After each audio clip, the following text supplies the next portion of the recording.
Okay, hold on. Test. All right. Everyone sees everybody. Yes, excellent. Be excellent to each other. Okay, here we go.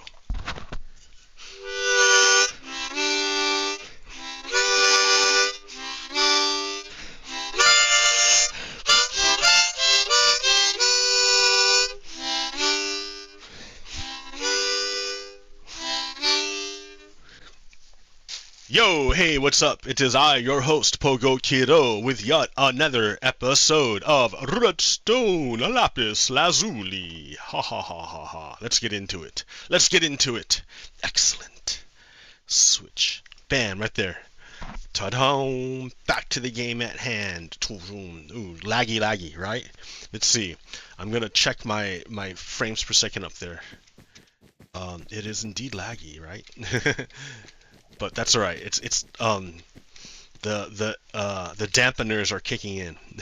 the what's it called? The not dampeners. The virtual. The virtual is kicking in. For me, right? So there's this technology called like fluid motion frames for AMD. Basically called colloquially whatever, commonly called fake frames. Fake frames. They're frames that aren't real to the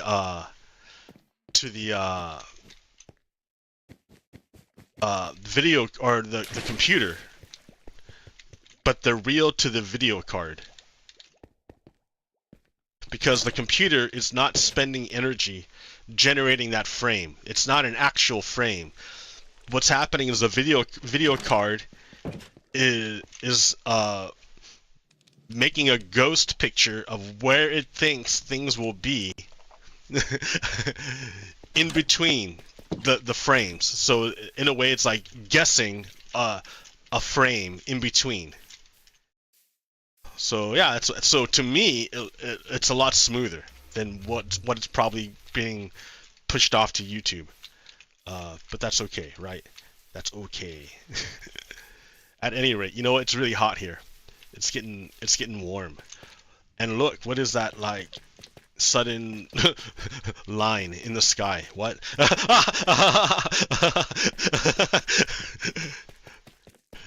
Let's check it out. Why not? Why not check it out? Alright, so, like, safety. Let's check this out. So, here's the switch. Here's where it switches. Pretty tight switch. Like, it's pretty neat. That's why I like this. Because you're going this way, and then, like, instantly you're 316. Or 180. 180. Instantaneous 180. Like, no inertia, like 30 miles an hour the entire way around. So, pretty cool, man. I know that you can remove the limiters on the Minecraft world to increase speed infinitely. And there are people who have made like particle accelerators, just spitting people around like so fast, and then launching them, and then who knows where? Who knows? Like, but in the vanilla game, the base game, you can't do that. The maximum speed is like 30. So. Anyways, at any rate, ta-da! And where does this go? Let's go check it out. Actually, here, no, let's use the station for what I made it for, right? So it's this one. I have to put the thing there. It's not complete yet. Things aren't complete. Work in progress. Bam! 360 or 180. Sorry, 180.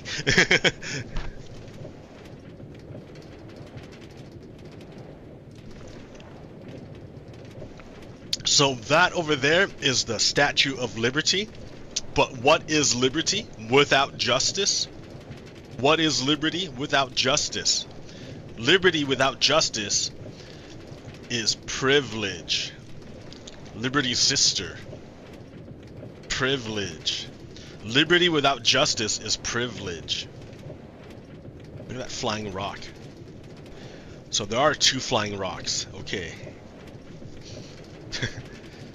So I need to go up there and make justice. But I was having a hard time mustering the energy. I'm sitting here watching the United States government become perverted, or maybe shedding its pretenses and becoming the thing it always was. Or maybe the United States government is just a thing. It doesn't have a consciousness of its own. It's just a tool. It's a robot. And we're fighting over who controls the machinery of the robot. Because you can use government for great things. It would be fantastic if we could take control of government. Away from who? The fascists. Whoa! In the darkness, but we're rising. Okay.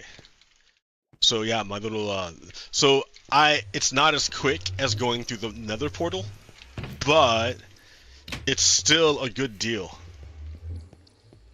Now, my other issue here, I should grab some like stone. Did I just miss? Yeah.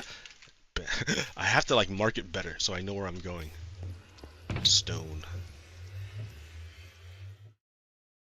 All the stone. All right.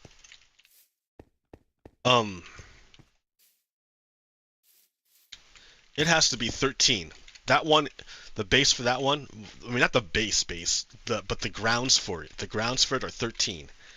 So there's 1, 2, 3, 4,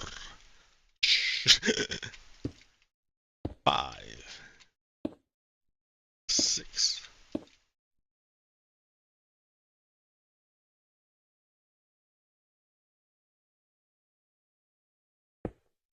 7, right? Okay. 8, 9, 10, 11, 12, 13. So that way and that way. This is the base for it. This thing is huge. it's gonna eclipse this mountain. I have to build up the mountain to this flat top or something. That thing's huge. All right. Yeah. So I'm gonna. This is like the center. The center. It's gonna go out 7 that way and 7 that way for the 13 effect. And just the base. Because for that one, I come in one from 13 to 12, and then it goes up, and there has to be a walkway, so that's another one. And then yeah, as you can see it, there has to be a walkway, so that's another one. It's like narrowing in. And then yeah, the base, and I just couldn't like maintain that little tiny space, so I went back out again. I can do that because I'm a creator.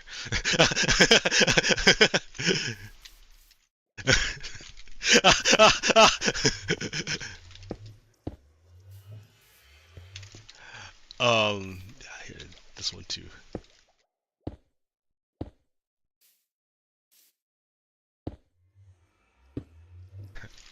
Don't fall off. Okay. Here, let's just hang it up here for a bit. Why not, right? Why not? Think about what's going on. Okay. So what is going on? I mean, like, the thing right now that's overshadowing everything is the anti-ICE protests in Los Angeles. There's anti-ICE protests happening in Los Angeles, and the ICE responded with violence. That's what they're gonna do. So it escalated, right? So it escalated. I mean, the whole thing about what Trump is doing right now, at all, is an escalation of violence. because they're just deporting people like instantaneously. As soon as they walk out of that courtroom, they grab people, so that now immigrants who were trying to play by the rules, trying to do it the right way, now they're getting nabbed like the instant they walk out of court. Like, they still have due process, right? They still have it. They can still appeal. Like, that's the thing. They're just getting like nabbed, like, by the government, and it's because Stephen Miller, who is the hate monger that stands behind Donald Trump. Like, people don't talk enough about Stephen Miller, how bad of a guy he is, because Trump really isn't able to do this stuff on his own, right? He's just spewing out his like brain farts, Donald Trump. It's Stephen Miller that is I said he's the brains behind the situation, but this other guy probably said it better than me. So where do you go? Oh man, you didn't like save it here? Oh yeah, it is. No. What is going on? I'm on the wrong side. Okay, let's go. No. Okay, here, I got it. It's all right. Bam. You were flowing, man. Who are we talking about? What was I going on about? Oh man. Anti-ICE protests. Stephen Miller is a bad guy. Stephen Miller's a bad guy. Terry Morgan. Yeah, Terry Morgan and Terry Moran. I don't know. Terry Moran. Alright. Terry Moran says it best, and I can't see it because it's underneath my desktop. Like, I can try to like tab to it, and it's like nothing. So I have to change this thing here. Options, video settings. From borderless to off, so I can see it. If I like pop it open again, which is right there, and then I can like, oh, I can see it. But let me drag it over to this other monitor. There we go. If it's not one thing, it's another, right? Reapply borderless. So now I'm back here, but now what happened to OBS? Oh, there it is. Okay, it's back. All right. So we have this guy. Here you are, buddy. All right. Terry Moran. Terry Moran. He says it best, right? It's not brains, it's bile. Ooh, I should have moved it over here. It's not brains, it's bile. The thing about Stephen Miller is not that he is the brains behind Trumpism. Yes, he is one of the people who conceptualizes the impulses of the Trumpist movement and translates them into policy. But that's not what's interesting about Miller. It's not brains, it's bile. Miller is a man who is richly endowed with the capacity for hatred. He is a world-class hater. You can see this just by looking at him, because you can see that his hatreds are his spiritual nourishment. He eats hate. Trump is a world-class hater, but his hatred only is a means to an end, and that end is his own glorification. That's his spiritual nourishment. So, like, but that tweet right there, that was enough to get Mr. Terry Moran suspended. Bum bum bum from ABC. Bum bum bum. Because why? Bum bum bum. Because the Trump people didn't like what he had to say. Bum bum bum. So that's the dictator flexing. And ABC bending knee, folding, saying, yes, dictator, I'll do whatever you want me to do. Fuck ABC. So, like, that's the thing. You gotta watch out about, like, legacy media. Sometimes it's good, right? Sometimes it's okay, but, like, it always comes from a particular lens. And that lens is not pro you or me. It's pro their bosses. Pro their bosses, who are the wealthy, the rich. So what am I looking for? I'm looking for Pope Hat. Pope Hat. Yeah, there you are, Mr. Pope Hat. Thank you. Wise words by Mr. Popat. The best place to get coverage of the protests in LA is from video, from individuals on the scene.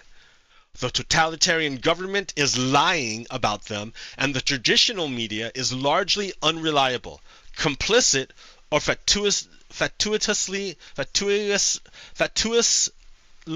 both sidesy. I don't know that word. But it sounds like fake. False. Falsely both-sided. But yeah, like what is there both sides to genocide? What's the both sides to genocide? What's the both sides to a government ignoring the Supreme Court? What's so both sidesy about that? Like ah.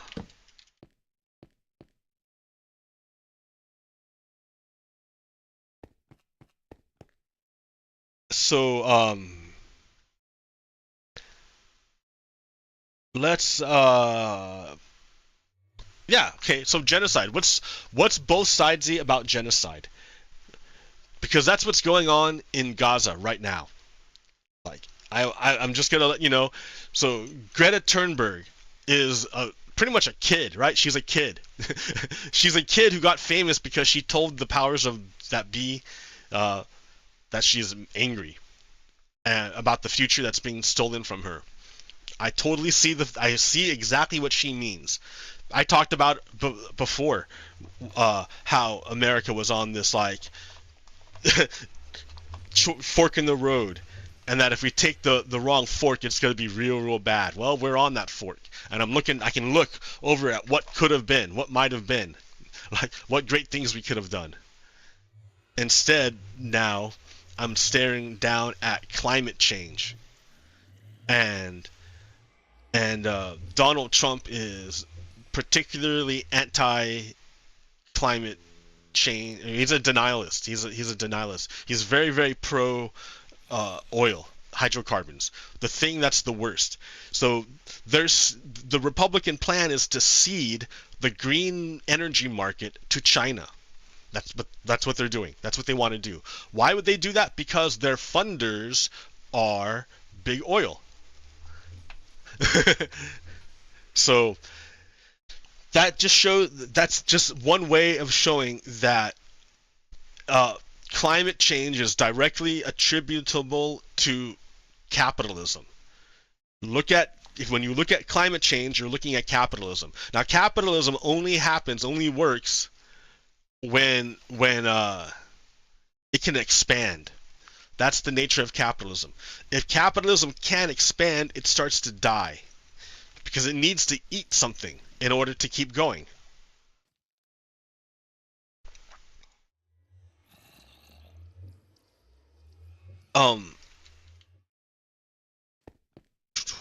Put a torch down. It needs to eat to keep going.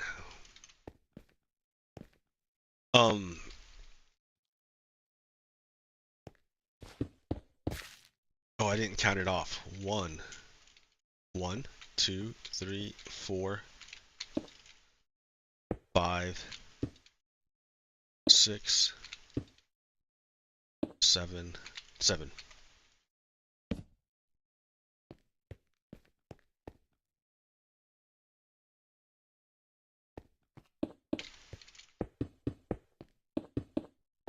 Okay, so Israel is tied to capitalism in the way that a lot of cargo ships go through the Suez Canal, and that whole region has lots of natural resources that can benefit markets in the West. So, and not even benefit markets in the West so much because they have their own oil. But yeah, maybe to grab it. I don't know. Maybe I'm full of shit. I don't know. But they are very interested in, like, just looking at the history. Like, I don't know shit, but I can look at the history and be like, yo, the United States often saddles up with dictatorships for strategic reasons. Anyways, so like, if the United States wants a military base next to the Suez Canal, it should, like, talk to some people who own the country around the Suez Canal, ask them if you can station troops there, a base there, and then police it, and then you can do it. But they hand it off to this settler colony called Israel. And it's doing what settler colonies do, which is kill, like, genocide or ethnically cleanse the native population. Like, that whole thing of, like, you will not replace us. That's what they're doing, literally. Like, I haven't sent them any money, right? I haven't sent, like, any. The last time I tried to send money to an overseas deal, like, it was this trans. I was following this trans woman on Twitter, and she was like an American, but I guess she's also Ukrainian. I don't know. And she, like, volunteered for the Russian military, or not for the Russian military, for the Ukrainian military. She volunteered. So, and then I think she's like in the government or something. I don't know. In now, right? Like, it's kind of weird. What was I talking about? Why'd I bring that up?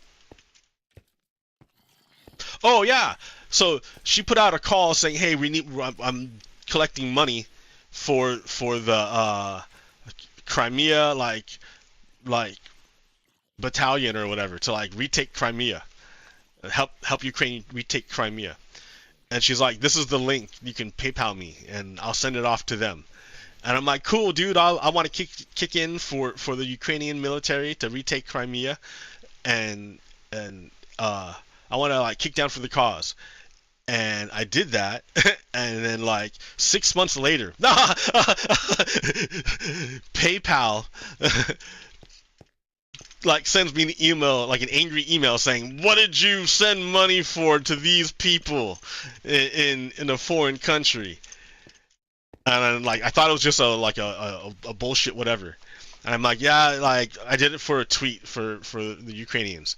And then they send, like 6 months go by again, and then I get another, like, angry sounding email from PayPal saying, like, "That's not good enough."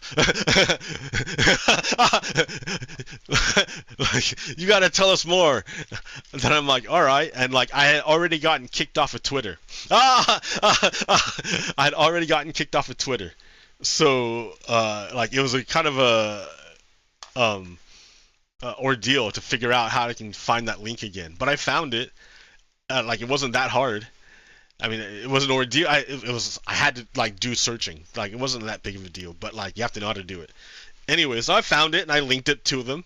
I took a screenshot and I sent them the link and everything. And then, like, a couple days later, they're like, "Okay, have a nice day."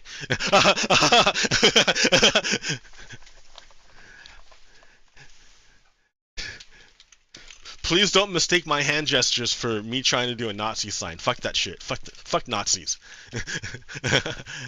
Like, I'm just like, yeah, very handsy with gesticulations. I have to make up for the fact that I'm not actually there to gauge your micro, like, reactions and feel the energy and shit like that, right? It's all, like, telehealth.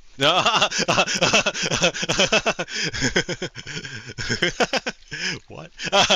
Anyways, Greta Thunberg, she's figured it out. She knows what's up, and she headed to Israel in a boat one time, in a flotilla one time, and Israel, I think, shot drones at her, at her ship, and they had to stop. So she's trying again. A few months later, she's trying again. I don't know what they're gonna do, right? It looks like a yacht, like what they're like a sailboat or something. It looks like nothing. It looks like nothing. So I don't know how much aid they can bring them that way. The question is, or the issue is that Israel has a blockade on Gaza. So the Palestinians can't even use their own waters because they're blocked off. That means Israel controls almost all the ports except for Egypt. And Egypt is like bribing fucking US senators, Republican and Democrat. Yes. So like the corruption is like outrageous. So like yeah, Egypt is gonna like keep that shit closed. They don't want a horde of Palestinian, not a horde, sorry. They don't want a bunch of Palestinians like refugees pouring into their country. Maybe like who's to know like which ones are Palestinians and which ones are Hamas? Like it doesn't like Hamas like I don't know, man. Like there's like dangerous questions that I think and topics that I don't want to talk about. Like it could get me in trouble later. Maybe I should think about this more. Like, but yeah, capitalism and Israel are linked, and climate change are all linked together. I forgot the person who revealed that to me. I didn't come up with that myself. I read something about it. I'm like, oh, you're right. That all links together. It does. It's like that's why like when I say it's all like one thing. Like because it's all tangled together. All oppression is tangled into other oppression. So if you're what you can see clearly, most clearly is like patriarchy, then yeah, go for it. If what you see most clearly is stratification, social stratification, and you want to equalize it, yeah, go for it. Like if what you see is I don't know, gender oppression, yeah, totally. If what you see is racism, yeah, that's right. It's all tied together. It's all tied together. Pick one and go for it. Fight your fight. Anyways, so I support Greta Thunberg, and it's funny because she drives the right wing crazy. They hate her. It's so weird. Like, she's a little girl, dude. She doesn't like punch anyone. She doesn't kick anyone.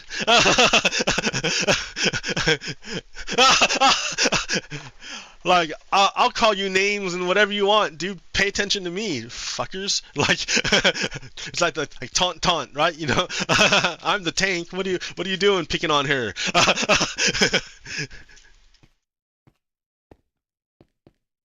So, anyways, so good on her. Fuck the haters. So I'm building a statue here, right? What am I even doing here? I'm making, oh yeah, see, here's an issue. This says 11 or 7, and then, but that says 7 and that says 7. But, you know, it doesn't line up, so one of these is wrong.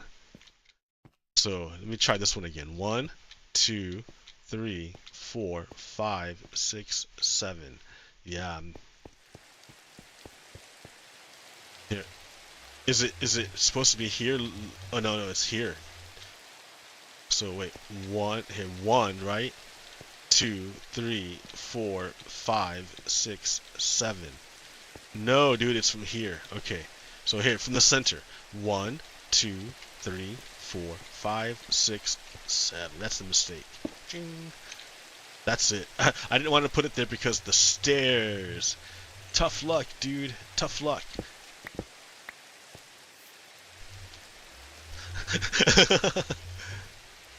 What?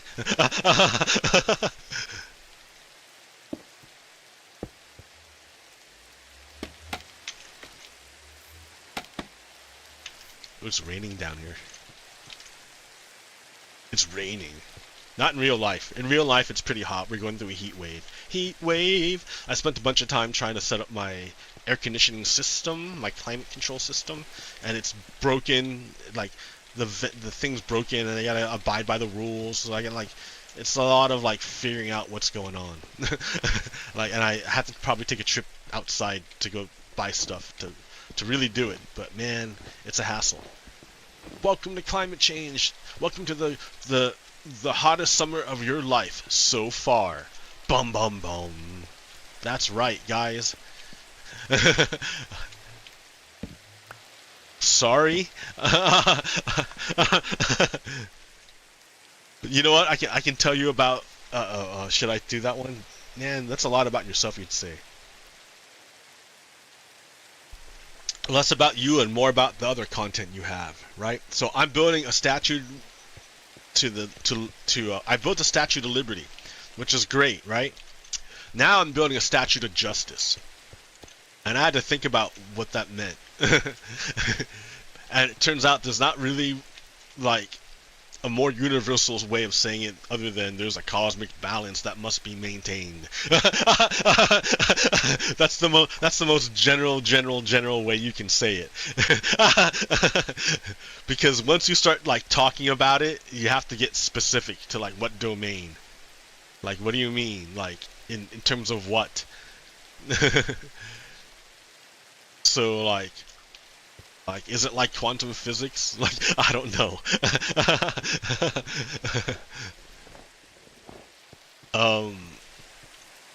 But so hey, wait. 1, 2, 3, 4, 5, 6. One more, man. Count twice. Or measure twice.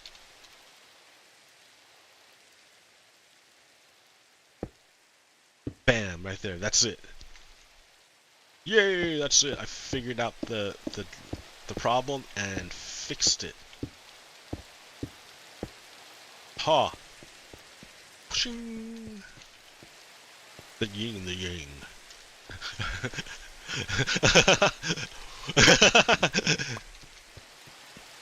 Alright.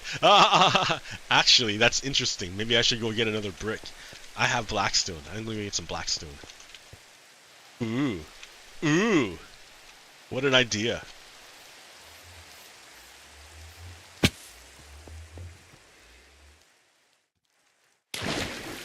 I'm still working on this, right?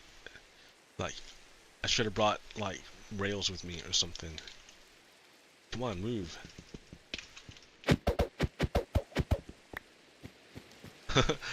Work in progress. Okay. Ba-ba-da-ba, ba-ba-da-ba, ba-ba-da-ba, ba-ba-da-ba, ba-ba-da-ba-da-ba-da-ba. Abrego Garcia. Abrego Garcia. Right? He's still there. He's not there. No, that's the deal. That's the story. Abrego Garcia is not there. Now he has been returned to the United States, but immediately indicted and rearrested, according to the indictment, the federal indictment. Now, so it's bad that he's indicted again under federal indictment and arrested again. It's bad, right? But it's good that he's back in the United States.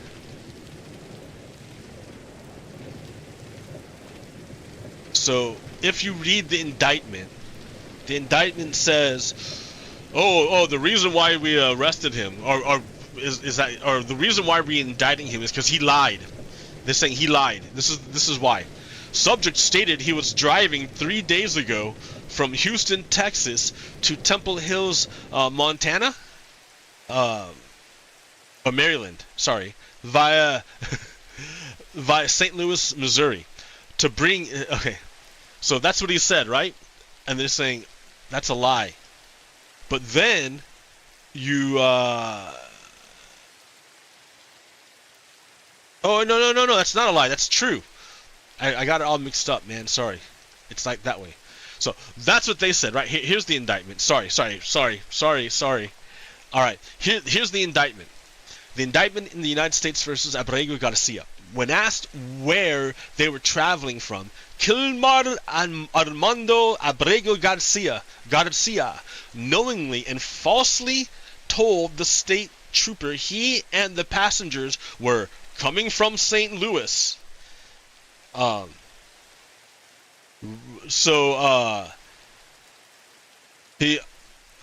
Kilmar Armando Abrego Garcia also offered that the other passengers were on their way back to Maryland, which she also then knew to be false because the passengers had been picked up in Texas.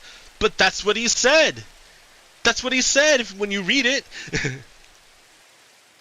So, and he said he lied to the THP when he told them he had been working a construction job in St. Louis for the past 2 weeks. Specifically, the defendant had been in Texas earlier that same morning. But that's what he said, right? That's why I got this mixed up. When you read out read the report made by the officers, right?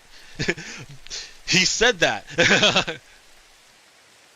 to do construction work. He said all that. So they're indicting him on something that's a lie. The government is lying. I mean, I don't know how many of y'all are Christians, but if you're Christians, then you know that bearing false witness is against what. There's a commandment against that. There's a commandment. God specifically says not to bear false witness. Specifically made a rule for it. Specifically for it. So, this is why due process is important. Because the government, a corrupt government, will do shady stuff if you don't hold them to account, if it's not transparent. So, like, we know that the charges against Abrego Garcia are bullshit. But they lie, right? They lie. This government under Donald Trump lies. The government lies. It's a lying government. It's under Donald Trump. The leader is a fucking criminal. I mean, literally, he's a felon for fraud. He was indicted for trying to overthrow the government, but somehow he became president. Okay, so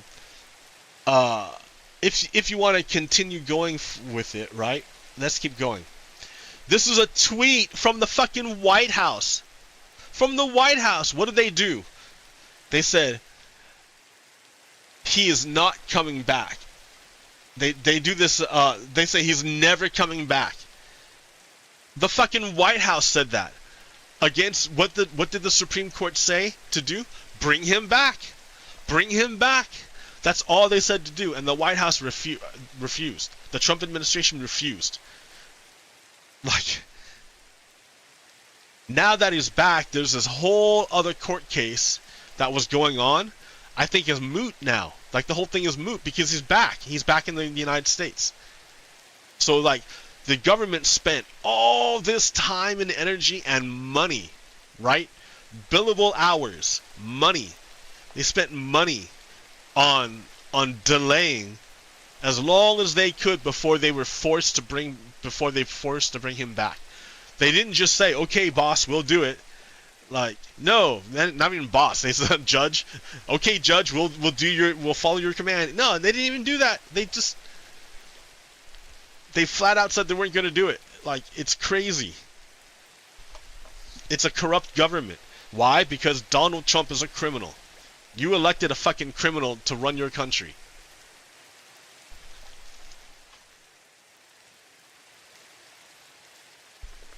You as in me too, because I'm American.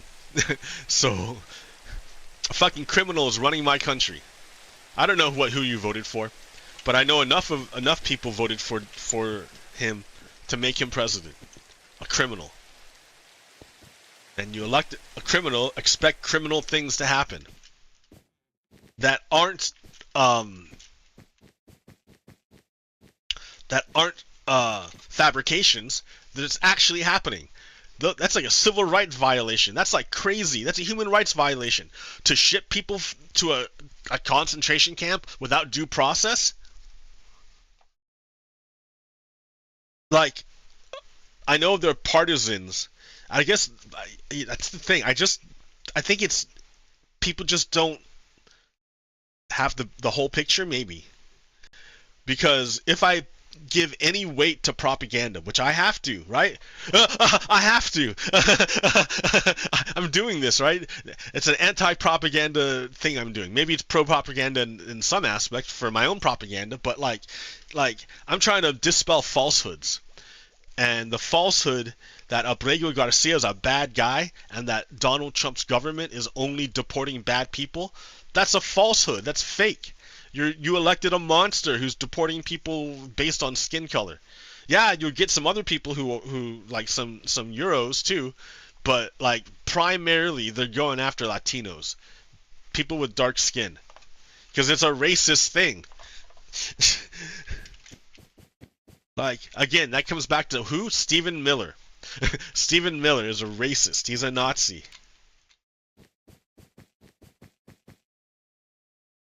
So anyways, Abrego Garcia. So now we have Pam Bondi, who is the deputy attorney general. Not the attorney general? I thought she was the attorney general. Who's the attorney general? I gotta look that up. I can do it right now. Current U.S. Attorney General. Da da da. No, who is it? Yeah, Pam Bondi. So okay, Pam Bondi. Where'd my no? So Pam Bondi, right? Wrapped up a press conference and said a whole bunch of stuff, made a whole bunch of accusations, truth claims about Abrego Garcia. Abrego Garcia. She made, like, have you ever heard of an attorney general going up on the fucking stage and like flat out calling people that they're currently prosecuting these bad things? No, dude, they're tight-lipped. They don't say nothing. They say nothing. Because if you say anything, you're prejudicing the jury, potential jury pool. And take a guess about how many people are going to hear it when it's on the national fucking stage. Like, from the Department of Justice. Like, everyone's going to hear it. She just prejudiced everybody with her statements. Because they're not true. And when you go to a court of law, you're going to find out that her claims are false. Because they have no evidence. Because if they did, they would have did it the first time. This is all after the fact. They all dug this up after they got caught. So Christy Parker says it's unethical and a violation of DOJ policy for an AG or any DOJ prosecutor to make guilt-presuming comments about a defendant. If there is legitimate case against Garcia, the AG is tanking it with their malice and incompetence. We can't trust these people to keep us or our Constitution safe. That's a fact. We cannot trust them because they've proven themselves to be liars again and again and again. That's why due process is important. It's a serious thing, dude. It's serious. Oh, I opened a second Pam Bondi because I couldn't find it. I can minimize that. There we go. La la la la, ha ha ha. So here, someone down here, Catherine Faulders reports, Ben Schrader, the former chief of the criminal division for the U.S. Attorney's Office in Nashville, resigned following the office's decision to seek an indictment against Kilmar Abrego Garcia. Sources familiar with the matter tell ABC News. Schrader's resignation was prompted by concerns that the case was being pursued for political reasons, sources tell her. So the attorney working on the case literally resigned from his job because he had integrity. He had integrity and felt that the job he had been given to do was politically motivated. Because it is, right? We've already fucking, with their own evidence, I've already pointed it out. They're accusing him of stuff that he already has an alibi for. Their own police report. Because they're not a government of substance, they're a government of spectacle. That's what they're on about. That's their deal. Spectacle.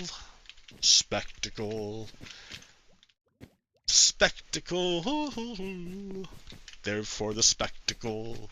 They tried it. I mean, that's for real, dude. They tried it before with Zelensky during Trump 1. Remember, they did a whole impeachment about it.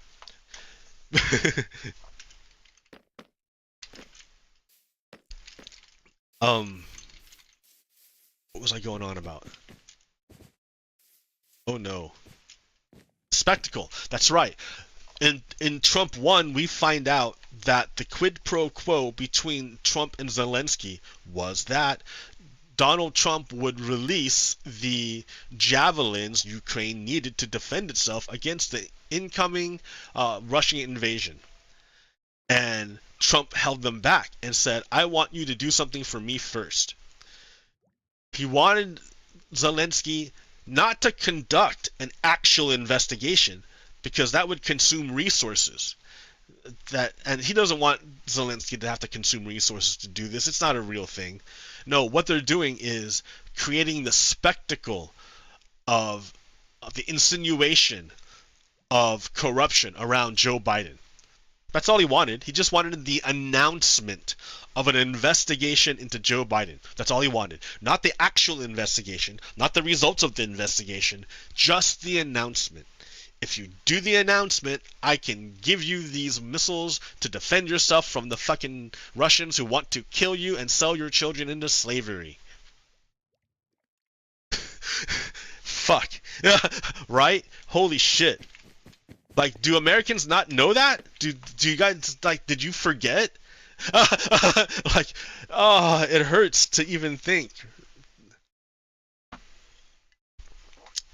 So anyways, he's using corruption. So he announced this, his puppet. So his puppet, that basically Pam Bondi is not independent. She's not an independent attorney general. She's a puppet of Donald Trump, which makes the Department of Justice a puppet of Donald Trump. And they'll prosecute who he tells them to prosecute. They're not independent. They're a puppet of Donald Trump. And like, it's all legal, right? Adolf Hitler got into power legally. He took power legally, and bit by bit he just consolidated the power until he became dictator. But he was elected. Donald Trump is doing the same thing as Adolf Hitler. Yep. I mean, for some people they're going to be like, oh, that's great. But like for a lot of us, that's a bad thing. You don't want to be like Adolf Hitler. He's a fucking murderer. Adolf Hitler caused the Holocaust. Adolf Hitler fucking killed people. Massive amounts of people. Not just Jewish people. All sorts of people. He tried to kill diversity. Is what it comes down to. Adolf Hitler tried to kill diversity. And diversity was key to defeating Adolf Hitler. These are all truths.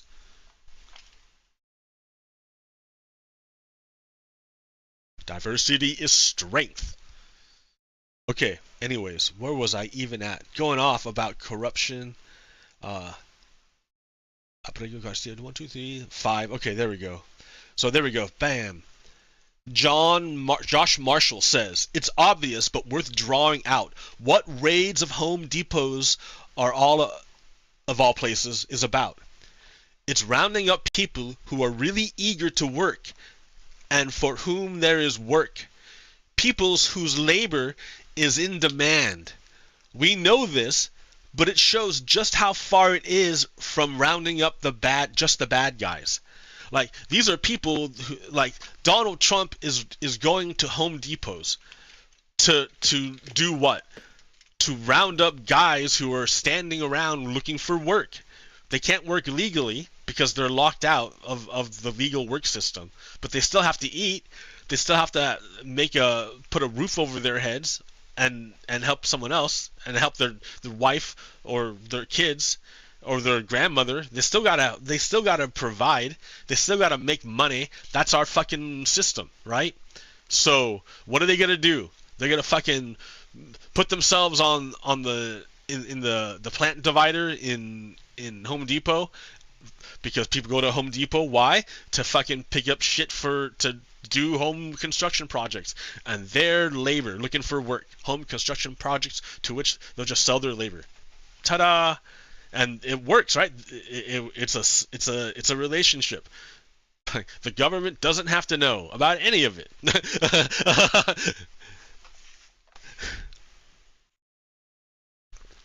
Is it ethical? Is it legal? I mean, it's not legal, but is it ethical?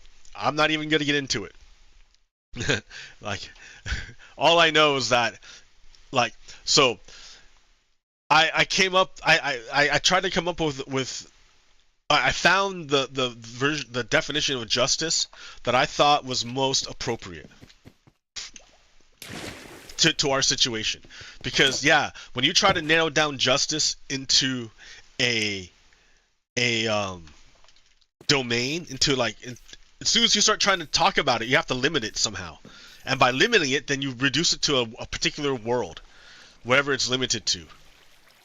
So, like, the most universal way of saying it, of justice, is that there's a cosmic balance that is going to rearrange itself eventually. Like, there's no escaping it.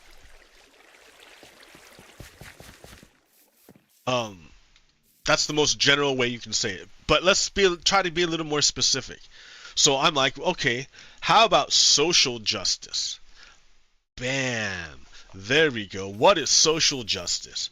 If you want to narrow justice down, how about social justice? And that idea is, I mean, a version of justice is if, like, suppose we were all before, like, we're hanging out in the afterlife, right? The pre-life. We're in heaven. We're not there yet, and we're hanging out, just chilling with each other. Like, woo, we're all one. It's awesome. Like, we're gonna be individuals and fucking experience intense isolation for the first time ever. Like, and be like, woo, but it's only temporary. Like, that identity is gonna be gone, but we'll come back to the whole again. Yay, because consciousness. Yay, the life essence ebbing forward through time. Woo, that's what we really are. Woo, okay, spread love. Okay, but so we're hanging out there, right? But we're like, but before we even do this, woo, let's think about the kind of, like, let's pretend we can make the best society ever, the most just, a society based on justice. What would that mean? What would that look like? And the idea they come up with, y'all come up with, everyone we come up with, is like, if we were put at random in this society, just randomly, we're just gonna be randomly dropped in there. Like, would it be okay? Would it be a just life? Would you be okay with where you are? That's the justice. So if you want to have billionaires, then sure, you can have billionaires, but the thing is to make one billionaire, you have to have, like, thousands, if not millions and millions of people suffering. You take it from them. You take away their health care and you give it to the billionaires. That's how you do it. So you can have billionaires, sure, but what's the chance that when you roll those dice to hop into a random body, what's the chance that you're going to live a billionaire's life? And what's the chance that you're going to live a poor person's life? What are the chances? Like, pretty shitty, right? Pretty bad. It sucks. You're not going to, like, unless you win the lottery, you're gonna have a bad life. There's a good chance you're gonna have a bad life. And for what reason? Why? Why would you have a bad life? Why? Why does it have to be this way? Because, like, is it God telling you the way it has to be? Did God make it this way? No! No! It is this way by the logic, the structure, the demand that we create billionaires. That there's never enough. If we structure the world under the idea that there's never enough, then yeah, you can have billionaires. But if you live in a world where it's never enough, you can concentrate wealth to be a billionaire, but you have to take it from somewhere. They don't make it themselves. They take it from somewhere. And the people they take it from is the poorest people who can't fight back. Like, whether it be raw materials, whether it be shipping lanes, whether it be land.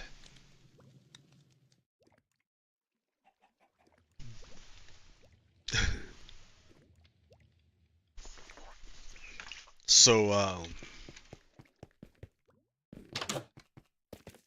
anyways, woo, justice then. Justice, this thing I'm talking about, justice. You want to create a world in which your chances of, like, you know, maybe it's not such a good idea to create a world in which your chance for a good life is like winning the lottery. That's a bad idea, right? That's a bad idea. If I only have 1 in a million chance of hitting it big, and I roll those dice, like in order to make that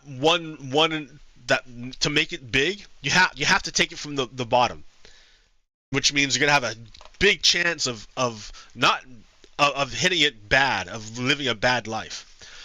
I think it would be more just if there was less of the billionaire side, and at the same time less of the really, really, really poor people side. Right? Make the middle chance a lot bigger. Have everyone live a middle life. Not Elon Musk rich, and not like homeless person poor, but somewhere in the middle. And we can totally do that. It's not like you can't do it. It's not like we don't know how to do it. We know how to do it. Oh, no, it's not that we know how to do it. I mean, we kind of know how to do it, right? We know how, it's science. It's not like people just like fucking philosophize and shit. Or they figured out like the way you do it to make that segment as big as possible. And the way you do it is you tax the rich. And you create social programs to help the poor. It's a wealth redistribution scheme. What's being imposed upon the United States right now is also a wealth redistribution scheme, but it's going in the opposite direction. It's taking wealth from the poorest people and concentrating it for the wealthiest people in society. It's doing the opposite. So, the thing that could change this dynamic peacefully is control of the state. You take control of the state, you can set policy however you want, and you can enforce it. And then it becomes, right? That's pretty much what it is. The reason why we haven't really gone in the right direction is because both parties are pro-business parties, fundamentally. The center of the Dems and the entirety of the Republican Party are essentially the same party, the business party. They're in it for the business. The concentration of wealth, capitalism. Like, they'll tell you themselves, we're capitalist. I'm not talking little tiny capitalist, small business. I'm talking like big fucking corporation and like fucking military industrial machine, death machine shit. Private prison industry bullshit. That kind of machine. That kind of capitalism. AI, this AI fucking bullshit. Like, they're that's a whole other thing. Hold on, man. So, that's the way you do it peacefully.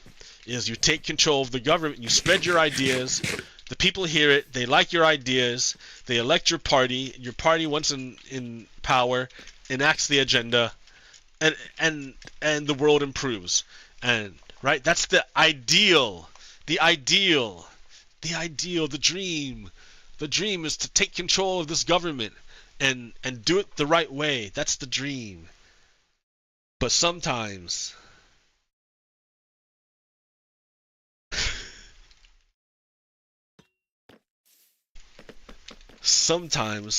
things aren't always like the dream.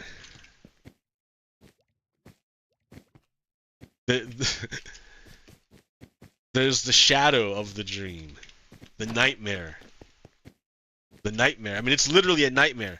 Imagine you're Abrego Garcia. And you were just driving home from work or driving to wherever to like help your spouse. Like, just living your life, being a good American, paying taxes, for you fucking fiscal people. Like, not a drain on society whatsoever, but contributing to the American society for you fucking materialist people.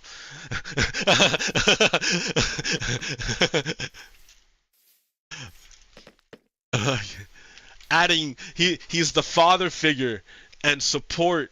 He's the father figure for his child, the future, an American citizen, and support for his spouse, his wife, keeping a nuclear family, y'all fucking trad people types, right? He fled the fucking gangs of El Salvador. Fucking, that's true, dude. Like, look at that statue right there. How many times, like, do we have to tell you, old man? Fucking if you're not native or black, if you're not native or black, then you're an immigrant, right? You didn't come from here. Every one of you. That's another generalization you can fucking take to the bank. In the most general terms, if you are not black or Native American, you are an immigrant or the offspring of an immigrant, and that makes you a settler. And then so learn about what does it mean to be a settler.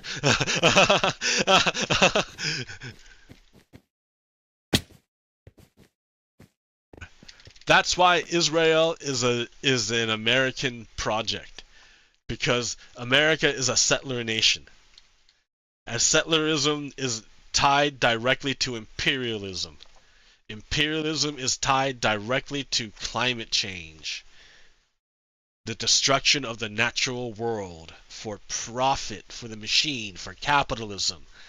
It's all tied together succinctly in a neat little knot that seems like you can't get through it unless you fucking cut it in half. How do you cut the Gordian knot? How do you cut it? Well, I've heard people rhyme really good. Tell good stories. That gets to it. So, but I'm not that guy. Okay, hold on. I'm trying to find out where I can segue to. I don't know. Donald Trump doesn't know if he's supposed to uphold the Constitution. He's a fucking dictator. Fuck Donald Trump. Fuck Donald Trump. Elon Musk makes money from government contracts. About a third of from Max Boot. About a third of Tesla's $35 billion in profit since 2014 has come from selling federal and state regulatory credits to other automakers. He makes money from the government. Elon Musk is fucking embedded. That's why he backed down from Donald Trump. Because Elon Musk is not independently wealthy. I mean, he's still independently wealthy, right? Don't get me wrong. But he's fucking dragged in more than he thought he would be, and he's not the boss. No. Oh man, that's kind of sad because we are turning into Russia. Because that's what happened in Russia. Vladimir Putin was like the servant to the billionaire class until he accumulated enough state control and power, and then he forced the billionaires to bend the knee to him and to do what he wanted. That's why ABC censored or suspended that journalist, because they're bending knee to Donald Trump. I mean, he has the right. It's his First Amendment. What happened to the First Amendment stuff, right? What happened to all that? Shit. So Elon Musk talks about the really big bomb that Donald Trump is in the Epstein files. Like, I think everyone knew that already. That's nothing new. Is there something new that they're not sharing with us? Right? Maybe there's more information. Maybe there's something that they're keeping back. That's why they're not sharing it with us, because Donald Trump is in power. Like, who would know something about that, right? Who would know about that? The FBI, right? The FBI would absolutely know if Donald Trump is in the Epstein files. They would know. Why don't you ask the fucking director, the head of the FBI? Why don't you do it? Let's ask the head of the FBI. Here, Joe Rogan, right? He's the guy that all those guys listen to. This is your fucking perfect chance, dude. Here's your chance. Here's your chance to put it all to rest. You have the director of the FBI in front of you. All you have to do is ask him, is Donald Trump in the Epstein files? Is Donald Trump, is it true? You're the director of the fucking FBI. Is it true? That's all Joe Rogan had to do. All he had to do.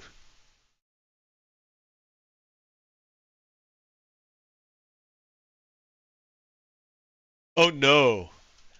Is the sound not working? That's why. A little bit ago. Stop. Again. Fuck you, Joe Rogan. You're tiny. You're tiny, Joe Rogan. You're tiny. Tiny, tiny, tiny. Tinier than me. Ha ha ha. I got you, Joe Rogan. Alright. This is going to come up because it's been going on since we've been recording here. Elon and Trump seem to be in a bit of a spat, Joe. You want to check the tweet that Elon just put out a little bit ago? Time to drop the really big bomb. Donald Trump is in the Epstein files. That's the real reason they have not been made public. Have a nice day. Jesus Christ. I'm not participating in any of that conversation. What is he? Wait.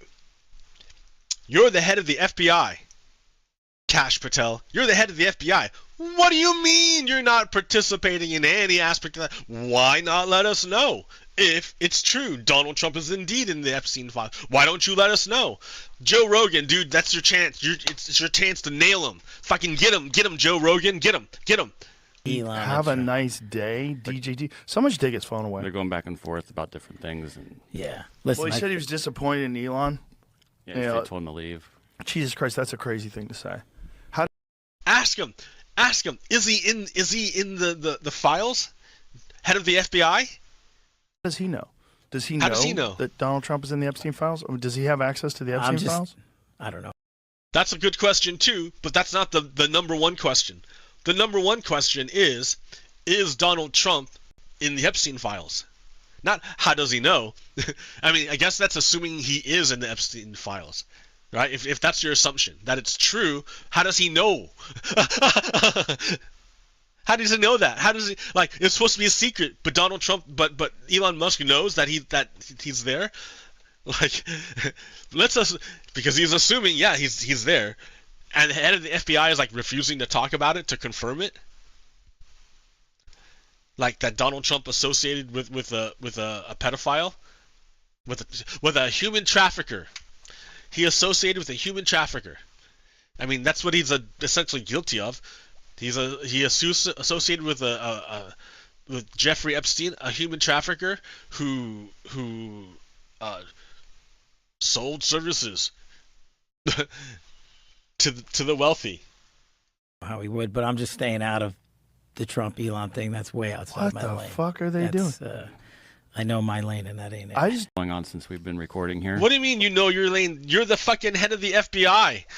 That's exactly your lane. What? Trump Elon thing. That's way outside my lane. What the fuck are they doing? I know my lane, and that ain't it. I just don't. Head of the FBI can't confirm if Donald Trump is in the secret fucking redacted files for Jeffrey Epstein. You can't do it? Why not? I mean, I understand he owns Twitter. I think it's bad for your mental health. I think. So he's pro-Trump. Ah, right there. That little tell. He's tipping his hand, saying, "Oh yeah, I'm pro-Trump." He's like, I don't even use Twitter. And the UFC, Dana White, the owner of UFC, another right-wing like dude, rich dude, but the owner of the UFC. He switched their communications from Twitter to Threads. Incidentally. Because it's not Elon Musk. See, he's picking sides. And Donald Trump was at his fucking, like, last night when there was supposedly an emergency, quote, quote, Donald Trump was at a fucking rally. Instead of not a rally, but at that UFC fight. Instead of actually, like, being president. Because he's not really a president, he's a fucking criminal. Posting things public all day and arguing with people all day is bad for you. Well, you raise a great point. Sorry to cut you off. Go ahead. Half of what we have to respond to is the click army on social media. This is going to come up. It doesn't matter. He's not going to answer the question. He doesn't answer this. Okay. So, dude, there's a bunch of far-right symbols. I don't want to show them. Like, I know it's like education, but like I don't want to show them. Greta Thunberg.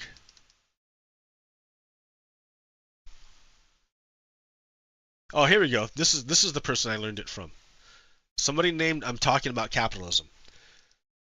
The U.S. sponsors this genocide because Israel functions as an imperial outpost in the Middle East and the U.S. state is... Okay, comma. Is because, one, the U.S. Israel functions as an imperial outpost in the Middle East, comma, and the United States is beholden to corporate interests that require the continued instability of the region and subjugation of Arab people to us friendly states. Too long, didn't read, oil. And if you can't connect the dots as to why these same global oil interests are killing the environment, I can't help you. Okay, I'm talking about capitalism. Thanks for that insight. Okay. Bam, bam, bam. Keep going, keep going. You know what? So I did a self-own the other day. The other day. I did a self-own. I said, what did I come back here for? Blackstone. I said, I shared with everyone that I'm half Filipino. It's something that's kind of like, I mean, I didn't know from birth that I was half Filipino. So that's the thing. It's not like I grew up with it, right? I didn't even know. Didn't even know.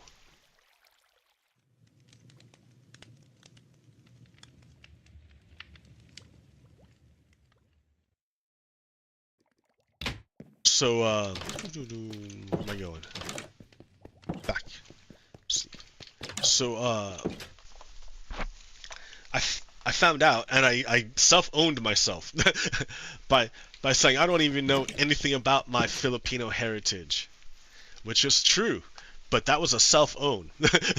That was like, you're fucking colonized, bro. I'm like, oh shit.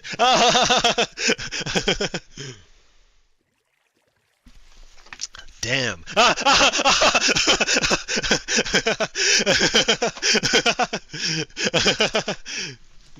me eat some coffee. So, oh man, that was awful. And at first, I can understand why it would be an awkward thing for me. But, happy Father's Day. I'm gonna give thanks and honor my father, Martin Gonzalez. Martin Gonzalez. He was from Mexico, a little town like pretty far outside of Mexico City, to be honest. Like, yeah, he was an illegal immigrant who gained his citizenship through, well, working hard, getting married, and like passing the requirements, the tests, and everything. He did everything. He worked hard. He worked hard. And yep, he became a citizen. So he was a citizen. He did it. He did it. He did the trip. And along that trip, he took me along. Yay! Because, yeah, my mom, well, there she was, right? And there I was. And he's like, come along, kid. So, that's good, right? It's good for me, and I hope for him. I like, had I more time, I could have probably expressed more gratitude, but like, consciousness being what it is and me being kind of slow, it's not always the fairy tale, yo. So get it in there while you can. You never know. You never know. Happy Father's Day. Without my dad, I would not be who I am and where I am. I love you, Dad. Right? But say that when you're alive. I did, right? Other things I'm not talking about. Has walked in the door, glaring. What's up? See ya.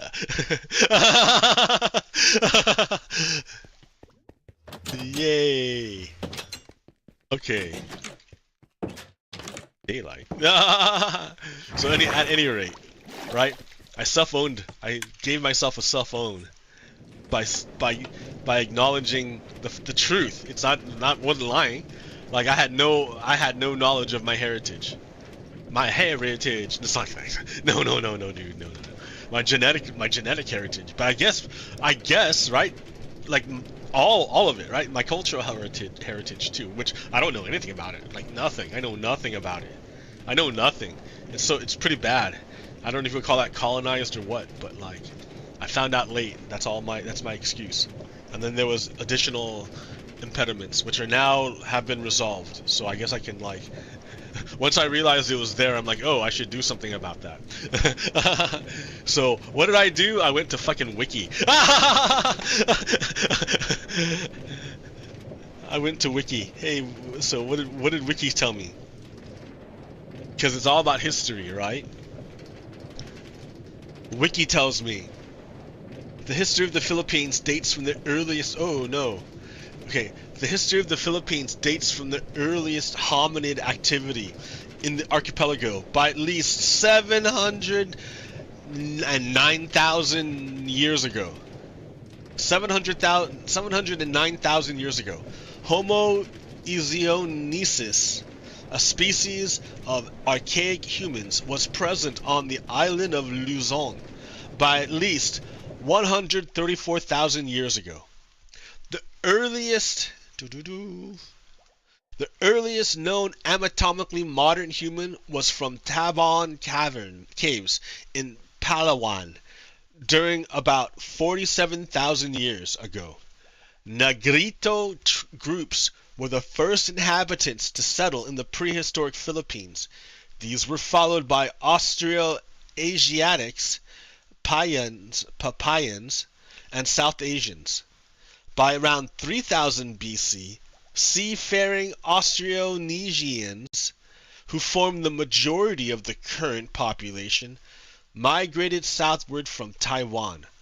By 2000 BC, the archipelago was in the crux of a transoceanic Philippine jade culture. So, 2000 BC, that's like... Is that before or after the Bronze Age in the Mediterranean? I don't know.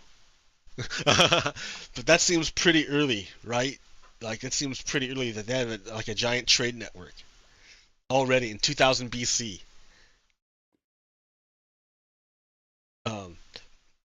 The archipelago was the crux of the transoceanic Philippine jade culture.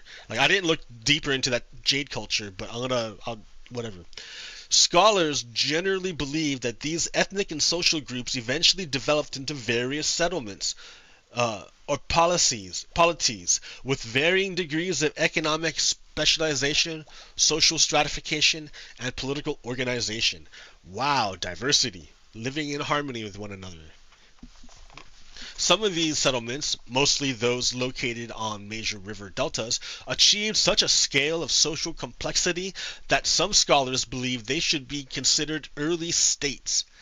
This includes the predecessors of modern-day population centers such as Manila, Tondo, Pangasinan, Cebu, Panay, Bohol, Butuan, Cotabato, Lanao, Zamboanga, I don't know, Bonga, and Sulu, as well as some polities such as Mai, whose possible location is either Mindoro or Laguna. So anyways, there was a whole bunch of fucking shit going down there in 2000 BC. It was a fucking massive trade center for jade. I have to look into that. Okay. Now, the very, very first humans was Homo luzionensis. It's an extinct, possibly pygmy species of archaic human. It was there from about 5,000 years ago. It was there up until 50,000 years ago. Before. Yeah, 50,000 years ago. They were initially identified as belonging to modern humans in 2010. But in 2019, after the discovery of more specimens, they were placed into a new species based on the presence of a wide range of traits similar to modern humans, as well as to Australopithecus,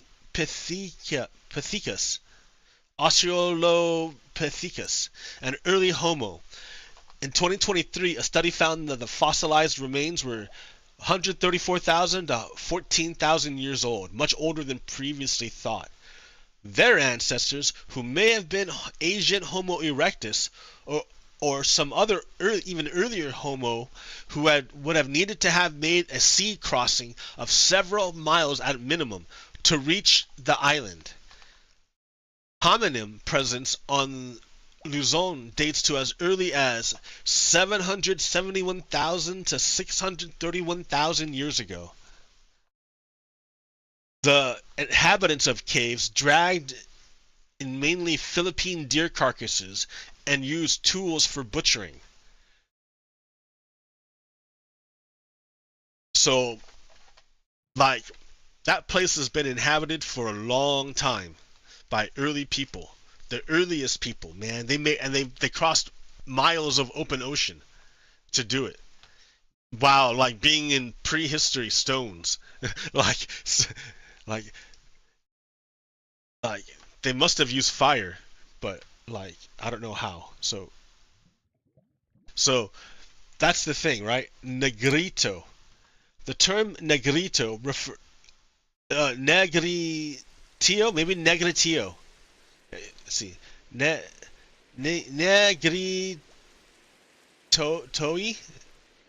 negrito? I don't know.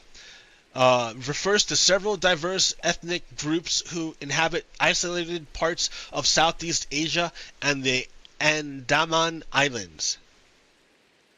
So they're all over the place, and there's about 30 tribes recognized as an ethnic group in the Philippines right now. So these are the native people, and the Spanish called them negrito.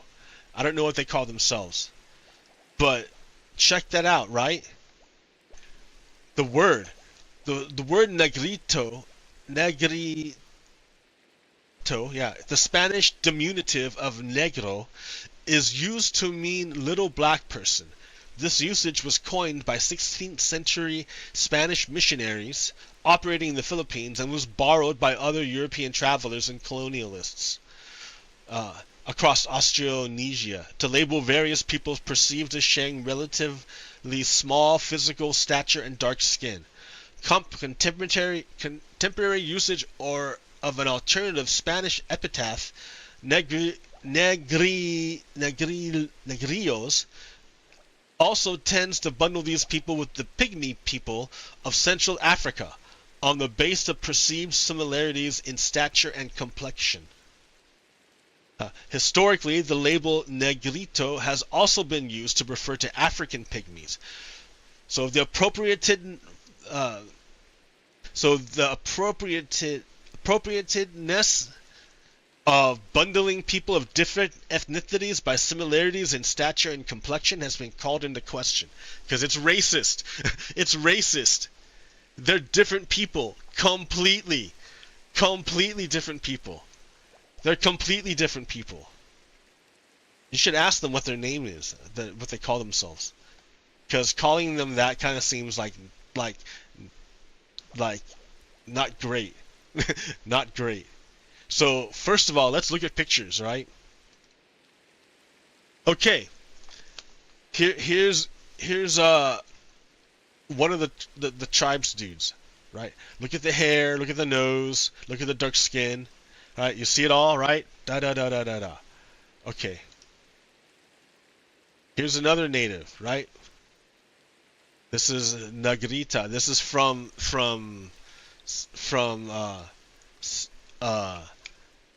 Southeast Asia, right? And then here's a more recent picture of them.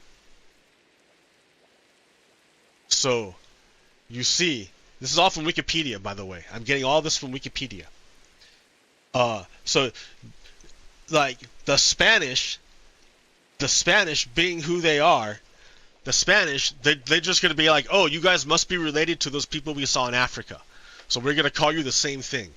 But what's important to know is that it's not true. It's not true. They're not related directly. There's no direct relation. I mean, like, ultimately, we all come from Africa. True. Yes. Okay. But, like, like, these features that you see here are not because of a shared heritage, but it's the natural selection and positive reinforcement of that particular trait to live in a tropical jungle. If you live in a tropical jungle, like, that's what nature's going to select for. Like, regardless, right? Regardless. So that's pretty interesting, that how environment can shape people. Because then you look, right? They did a literal, they have, this is all Wikipedia, by the way.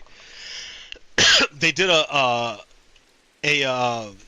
map of the genomes, the people's genes, and they can trace a map out of like who people are related to. So you can see there's like a drift between Africa and the Middle East and Central South Asia and Europe. But then there's this other these other people who are not related at all. So the Negrito, with their complexion and stature and facial features and hair, are not related to the Africans. They're more closely related to other East Asians genetically. So it wasn't that the Africans and the these guys like got together. They never met. I mean, like, once they left, they never went back, right? Once they left Africa, they never went back. So, and they went into their own place, and they were more closely related to other people in Asia than they were to Africans.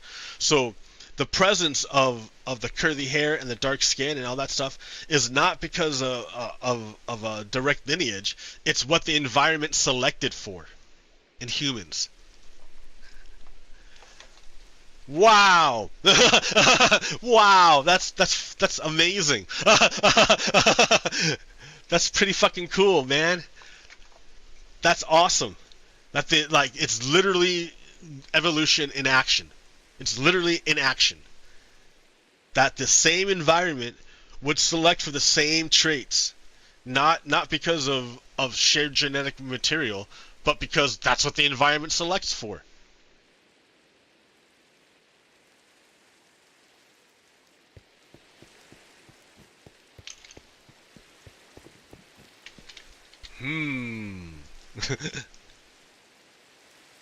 Okay.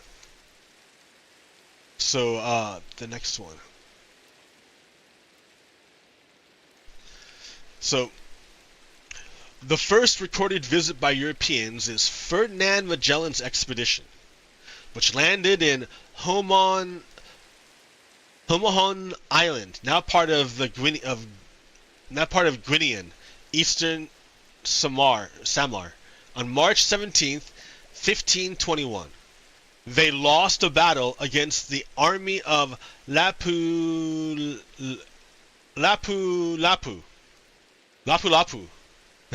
chief of Natakan, where Magellan was killed.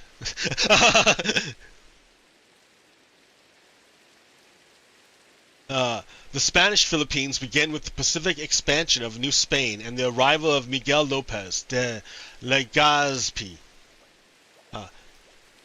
His expedition on February 13th, 1565 from Mexico. He established the first permanent settlement in Cebu.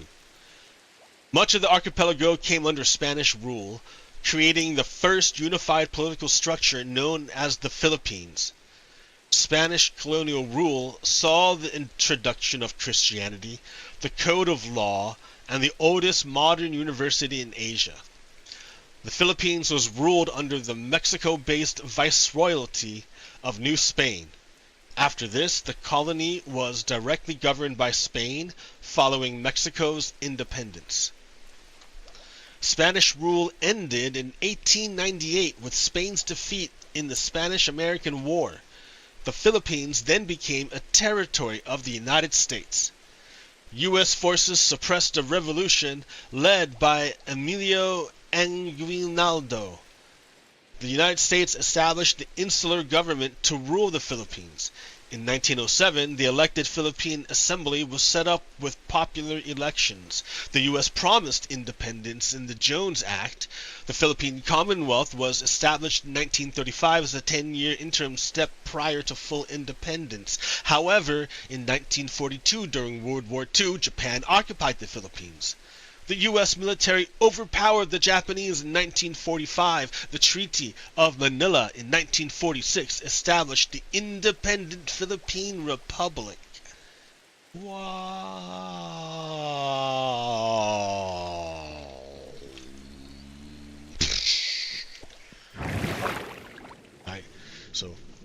I've never been to the Philippines. I had the chance, but I didn't go back. I've never been to the Philippines. I had the chance, but I didn't go back. Now I kind of wish I had gone to the Philippines. I had the chance, but I didn't. Didn't go back. I can still go. I don't know what for though, right? Why would I go back to the Philippines? I guess to see my culture, but I'd be going back as a as a colonizer, man. I don't like. Like I am I a colonizer? I don't know.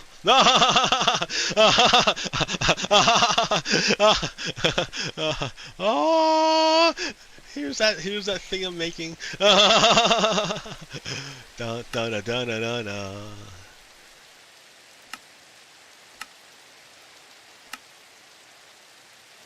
Okay.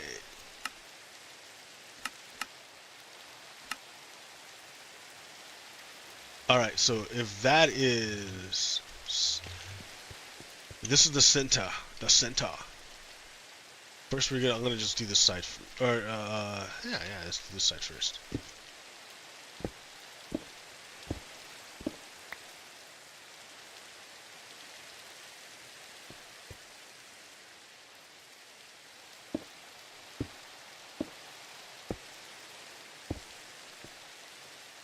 I guess all the way across, man.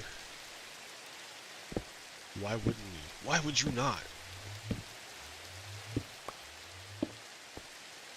Ba ba ba da ba da ba.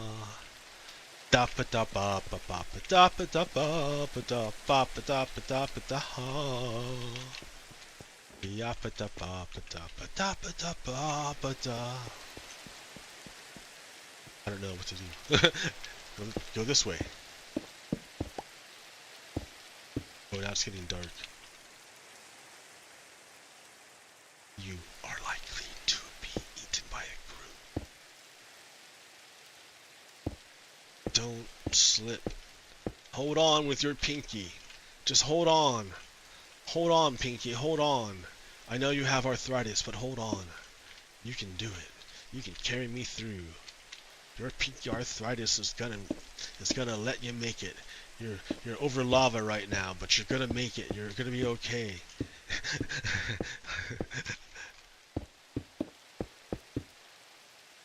You know, there's a setting for this, you know. Yeah, and I fucking forget it every time. It's better to have a functional fucking... You know what? I should have done it the other way, because look at all this fucking snow. Damn it. Doesn't matter. It's gonna build a statue on top of it, man. Ba ba da ba da ba da ba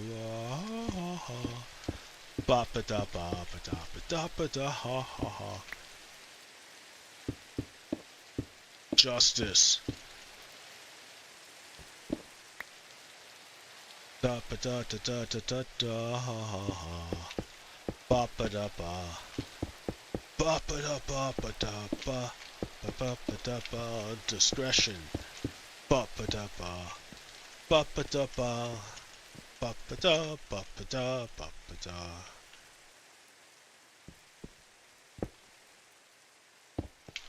Okay. Oh wait.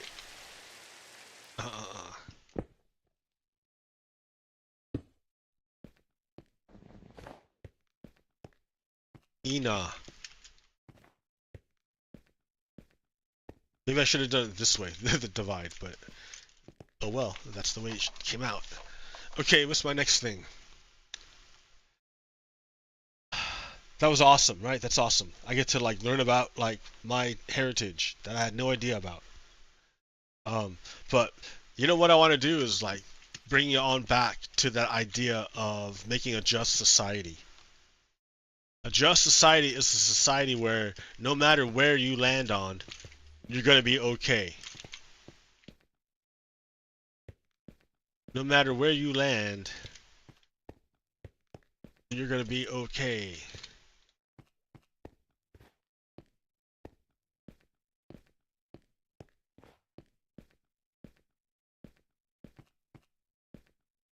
That's the best. But we don't have, that's the objective, right? If you want to put an objective standard, let that be your objective standard.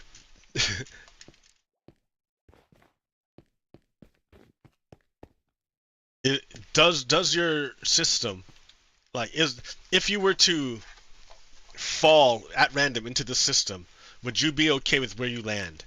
If like 90% of the chance of you landing means you're gonna be in extreme poverty. but you have a 10% chance of hitting it big in the lottery.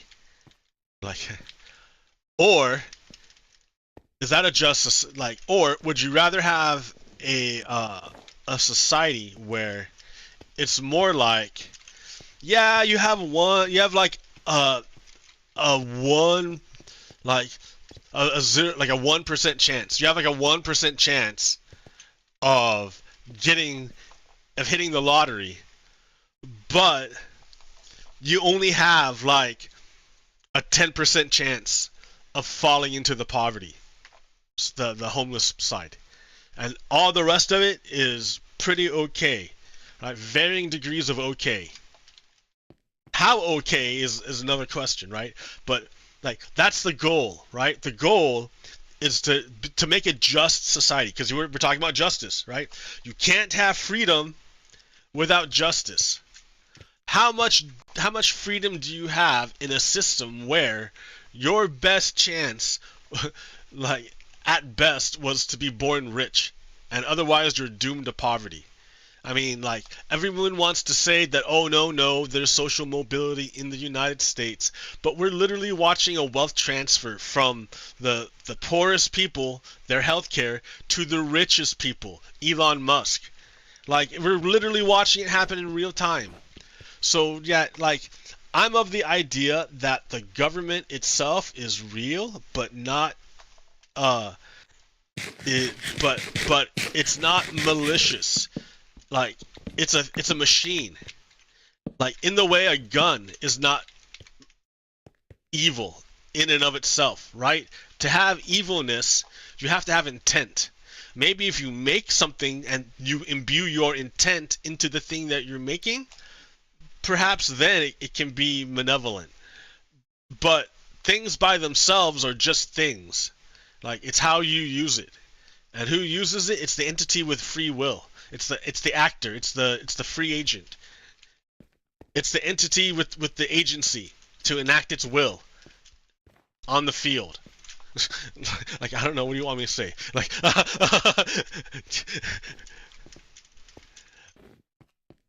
so if it's the state is super powerful if you can control it, and if we can control it, we can create a tax structure and a mechanism by which we transfer the wealth from the wealthy to the poorest. And in doing so, we're going to make it better for everybody. Everybody. Yeah, sure. Maybe you'll have 0.01% crying. And if you look at the significance of the damage wrought to them by these revolutionary tax reforms that actually provide for universal health care and living expenses so that no one's fucking homeless. Because now you've incentivized fucking homemakers or builders to build housing that can satisfy the market, which is the median market, because that's your best shot at making money. Because most people, right? Anyways, but we don't control the government. It's controlled by. So the enemy isn't necessarily government. Like, I know the anarchists fucking hate government. I get you, right? I get you. I get you why you would hate government. Because under fascism, government's evil, right? But government's just the fucking tool. It's the wielder who's the issue. Now, I can tell you how we can repair the tool, government, to be more responsive to the will of the people, because, yeah, right now, having two pro-corporate parties ruling the whole thing, not the most ideal situation. I grant you that. For sure. Yes, absolutely. The way we get out of it, though, without fucking redoing the whole fucking Constitution, because we can't do that, and we can't get a fucking constitutional amendment passed, can't do that, the best way to do it is to get your local fucking deal onto ranked choice voting. And then push it on up to as far into the government as you can. Into local, into state, and then into federal. Like, I mean, that's the way to do it. Because by doing that, you increase people's voting power. Remember, and the two major parties lose their monopoly. Because right now, because they're dominant, they can dissuade third parties from running and offering any alternative to their vision. They can say, oh, you can't run because we're in a first past the post system and you're just gonna hurt us and you're just helping them. And they're not wrong. They're not wrong. But that's because that's the system they created. So they don't want to lose it. They don't want to lose their two-party system, so they're not going to ever promote it. I don't think you're ever going to see a Democratic Party come out and say, "Yeah, I want ranked choice voting." It always has to come from the people. But you can. So the Democrats are like apathetic to it, but Republicans are fucking hostile to it. Why would Republicans be hostile to ranked choice voting? Why? Because it's pro-democracy and Republicans are intrinsically anti-democracy. Intrinsically. That's their value system. Maybe not the individuals, maybe they're not aware of it, but that's their party's value system. And what matters in the political realm is not your belief system, but what actually happens. Because the policies that come out of your not really, but still vote for them, the policies that come out are the opposite of what you say. So I can only believe that you endorse it since you fucking voted for it.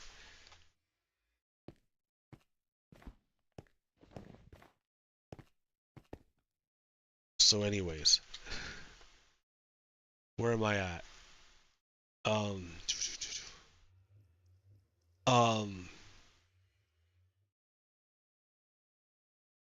Two things real quick. This is the new fucking bill they want to do. They cut out $300 billion to food stamps and $101 trillion from Medicaid and probably Medicare too, right? They're gonna cut from both, and to quote save money. But what are they doing with the money they save? They're giving it back to the fucking richest people. They're basically offsetting the tax break by cutting off poor people from healthcare. And that doesn't really cut, I mean, that cuts poor people off from healthcare, but it also does another thing. It means hospitals close. There are hospitals in rural areas that only exist because of Medicaid and Medicare that they pay. That's the only reason they exist. If it wasn't for Medicaid and Medicare, they wouldn't have enough patients or be able to charge the patients enough to justify being open. They're just going to move to a city. There goes your fucking only doctor for 500 miles. Thanks, Republicans. Yeah, Republicans are anti-rural.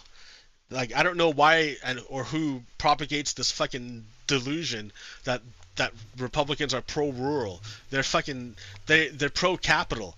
They want to suck the marrow, the economic marrow out of your state. Suck the marrow out of your state and transform it into capital for capitalists to take over. Fuck them. I mean, Democrats are bad too, right? But there's some good people in there. Bernie Sanders, Ocasio-Cortez. They're good people in there. So, as you know, oh yeah, here's the other deal. You know why it's important that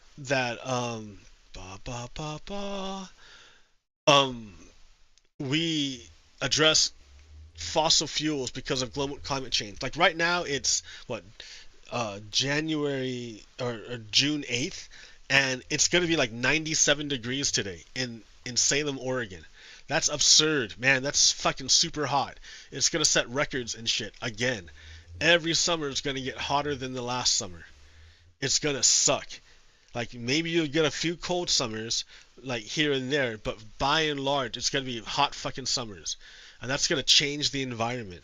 Like, it's not just animals that are going to have to move. People are going to have to move too. Why? Because it takes energy to regulate the environment and make it comfortable enough for you to live. Could you imagine staying in Arizona, in fucking Phoenix, with no air conditioning in the summer? Can you imagine? Want to try it? Like, I don't. I got close already, like several times, and I get like I understand what it's like to get sick from too much heat and not being able to cool down, right? That sucks. So, but why do we have this fucking heat wave coming, this climate change, and with this turbocharged fucking storms and shit? Well, if you look at this chart built by the data from CDIAC and globalcarbonproject.org, created by Neil K. RK. Okay, if you are 30 years old, what percentage of global fossil fuels emissions since 1751? So before the founding of the United States, they started burning oil. And so if you were 30, more than 50% of all the hydrocarbons ever burned were burned while you were alive. While you were alive. While you were alive, they burned half of it already. And you're only 30. Half of them forest gone. You're only 30. You don't even know. Okay, but if you were about 50, it's closer to 75%. 75% of my life, I'm close to 50. Closer to 50 than 30. 75% of all the hydrocarbons were burned since I've been alive, since I can really remember. Right? Like the whole world basically transformed before my eyes. Through the use of hydrocarbons. I watched it, man, analog, I watched it. Alright, and then if you're 85 years old, we got some people still out there, still 85, good on you. About 90% of all the hydrocarbons ever burned were burned when you were alive, as you lived. So the fact that we're seeing all this fucking sudden climate change is not like it came out of nowhere. We literally burned our way to it, to fucking up the environment. We burned our way there. The only way we're gonna get out, well, we can't get out. Can't get out. We're like kind of doomed to climate change. It's gonna happen. The only question is, how's it gonna shake out? That's why I come back to what is justice? What is justice? What is justice? What does it mean to serve justice? So as you know, the Trump campaign wants to do ethnic cleansing in the United States. He's doing so through the use of ICE and the cooperation of a lot of state and local resources. And he's disappearing people, just grabbing them. A lot of them without due process, and he's already sent them to, number one, a fucking like unstable as hell, corrupt government in El Salvador to be put in a fucking prison, like without due process. Number one. Number two, he sends people to a fucking country in the middle of a civil war in Africa, like. They're just doing crazy shit. And then now they tried to do that shit in Los Angeles. And the people of Los Angeles started protesting. Well, you know that Donald Trump wants to enact martial law and see his absolute power, because he will never let go after that. He will never let go. Whatever power Donald Trump seizes, he will never let go. That's why it's such a bad idea that the Supreme Court ruled that the president can't be fucking sued. that the president is immune. It was a bad fucking decision, because now he's got unchecked power. It was a bad idea to give the president unchecked power. So if he declares martial law, he will never let go of martial law. It will stay forever. Fuck your habeas corpus, is what they'll say. And in fact, it's what they're doing right now. right? To a lot of people. Right? Remember, Donald Trump is allied with Russia. That's his ideological buddy. They commit crimes together because they're both criminals. Remember, Donald Trump is a criminal. Don't forget that. That's important. Important context. Criminals hang out with other criminals, associate with other criminals. I mean, you know this.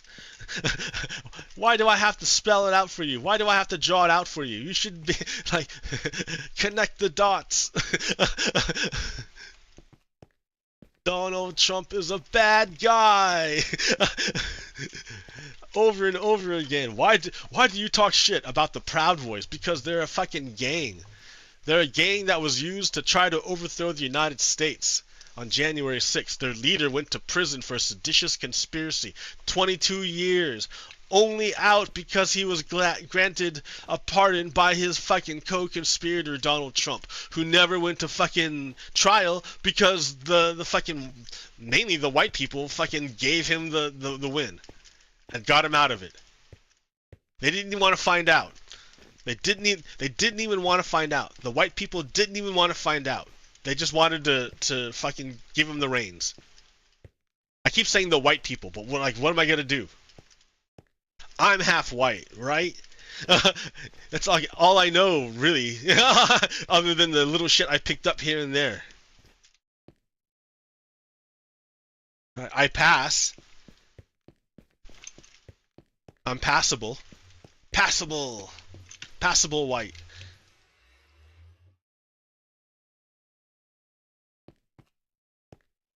Okay, well. I almost want another train line connecting these two. Ooh, I should make one. Ooh, good idea. Good idea. Make a train line connecting these two. Ooh, that'd be awesome. Ooh, good idea, dude. That's exactly what you need. Because, like, yeah, I mean, like, when you connect truth and liberty and justice, then truth can emerge. Truth is revealed. Wah, wah, wah, wah, wah, wah, wah, wah. Wah, wah, wah, wah, wah, wah, wah.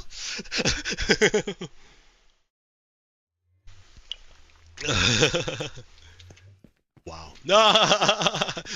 Okay. Oh yeah, man. See, this whole thing, I'm just fucking spacing. So, right now, that's right, the feds. So there's a So if you recall, there was a narrative propagated in the right-wing sphere of the information world, which asserted that Portland was a city beset by devastation and fires due to the civil unrest before the federal building. However, if you listened and actually went physically to the locations thereof, you would find that it was just a normal ass city. There was no devastation. There was no chaos. It was all focused on the invaders, the invading federal forces. So I know those heritage people love to say about states' rights, states' rights. You ask them, states' rights to do what? And they can't tell you. But to rub in the hypocrisy, let me show you that why don't they say anything about states' rights when it comes to the federal government literally invading a state, and in other cases, the federal government literally taking over a state's fucking military, its militia. Literally. Literally. I mean, we're in the stages of fascism. Donald Trump has mobilized the fucking military to be in D.C. I bet you. I wonder. I can put a speculation out there. I'm gonna like a worst case scenario that Donald Trump anoints himself fucking emperor at the military parade and then orders the military to hunker down to control the Capitol to make sure Congress can't come back. Because he's gonna assume total control. That's like a nightmare, right? Nightmare. I don't want that to happen. So, like, that's the thing. They understand the power of the state. And I, too, understand the power of the state and what it can be used for, and the good it can be accomplished. Therefore, I don't want to destroy the state.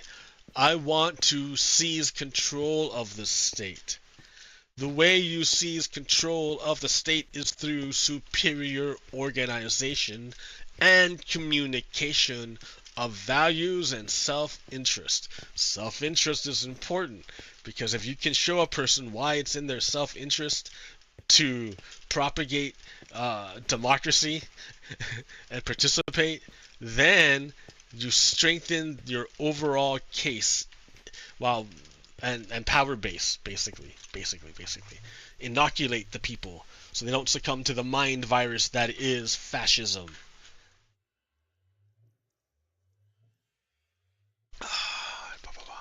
I need to get a picture of justice because I'm like, what does it even look like? What am I even doing?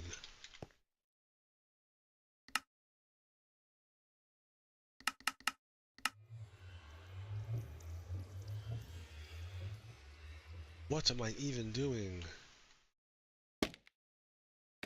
Ooh.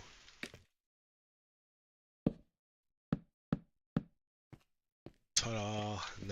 Nicely done. All right. What else do I got on the? So, anyways, okay, back to Los Angeles. Right, Los Angeles is popping off. And what is it? Let's look. There's video from amazing people who are there. We're at a stoplight on the other side of Paramount, right? Over there in Alondra. When out of nowhere, in the stop, immigration agents, ICE, all that came, you know? They came dressed up in all their military gear, and they stopped traffic. When they stopped traffic, we started noticing, and I told my girl, that's immigration right there. What they started doing was they went in front of a business, a negocio, and they started raiding it.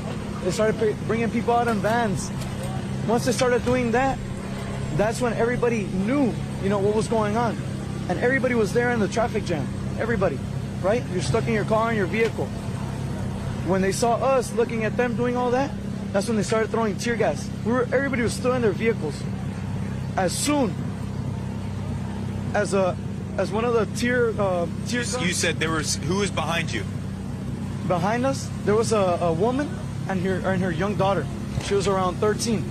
I kept in touch with them, and as we speak, she's in the hospital because the tear gas bomb hit her right in the face. They were right behind us, taking notice that we're not there to protest. We were stuck at the light, right? But we're witnessing everything happening right in front of our eyes. The tear gas explodes. They come out crying out of their vehicle, and they can't breathe. They're literally on the ground, right? I have the video. I have the footage, right? And so what do you and your girlfriend do at that point? We get off, and we see everybody else getting off to record. Peacefully, we do not throw anything at them. We're not yelling at them. We're just recording what's going on because people deserve to know the truth. This is why you guys are here. This is because, you know, these things need to be documented. This is what they wanted. They wanted people to riot. They wanted the people to start fireworks. They wanted the people to start burning out. Why? Because this is the effect. So they can make us look bad. So they can make us seem that we're the ones causing this, that we started it. We didn't start this. So you jump out of your car and you start recording. So what happens from there? Tell me what happens with your girlfriend. As soon as we start recording, that's when they start pointing the tear gas guns, and they start shooting everything. Everything, everywhere. So we can't breathe, we can't see anything. She has her phone. One of the agents, I hear them go for the people with the phones. They went straight for my girlfriend. They ripped her out of my arms. They took her. They threw me. They threw me her phone. And I was like, where are you guys taking her? She's born here. Just like me, I'm a proud American. I'm a proud Mexican as well. But it's not fair that yesterday and the past months, ever since his presidency, you know, innocent people are taken from their houses, from their workplaces, you know, for no reason.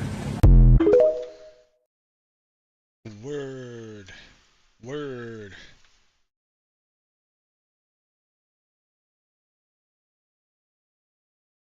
Go ahead, brother. Go ahead. Fucking do it. Do it from point blank. Adler. Leave the area.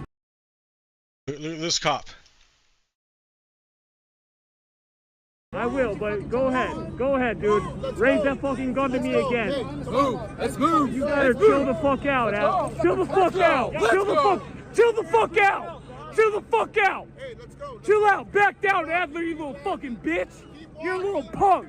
You're a fucking punk ass. Shut your fucking mouth, Adler. Shut your fucking mouth. Don't ever raise your fucking gun to me like that again. Don't ever walk up tough like that again, you little punk. You're a fucking punk, Adler. You're a fucking bitch, Adler. You don't want this, Adler. Stay back, Adler. Stay back. Stay back. Go ahead, brother. Go ahead. Fucking do it.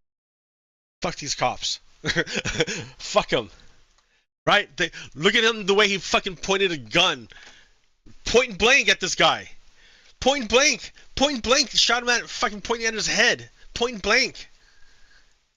Like, these police are fucked up.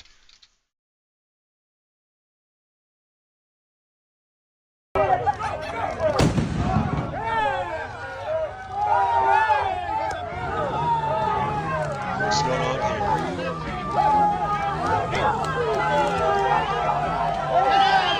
Look at that guy carrying his dog.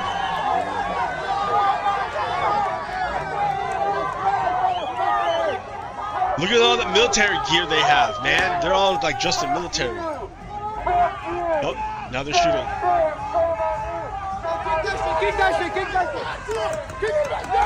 Oh, they're shooting. Pa ba ba ba ba ba. I got shot by a paintball.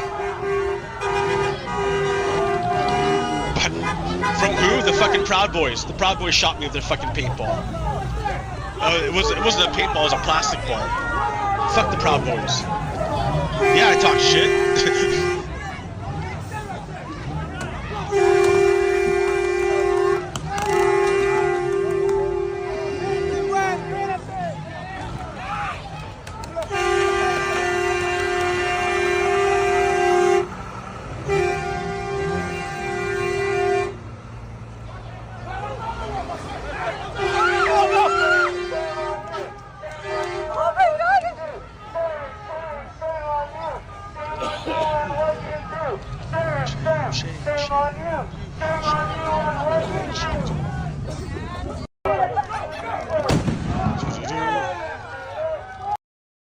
All right, more. Man,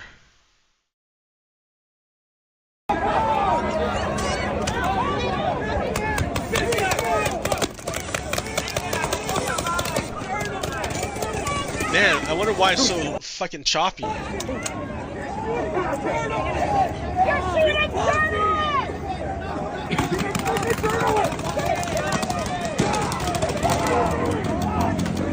I gotta like work on this because it shouldn't be so choppy. Hey dude, can you stop pushing me, please? Thank you. I'm on assignment, man. I really prefer you to push me. Okay. You piece of shit!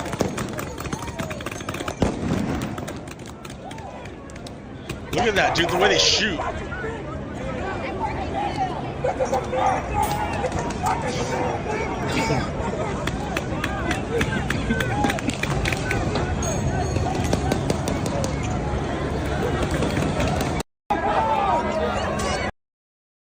This is my fucking assignment.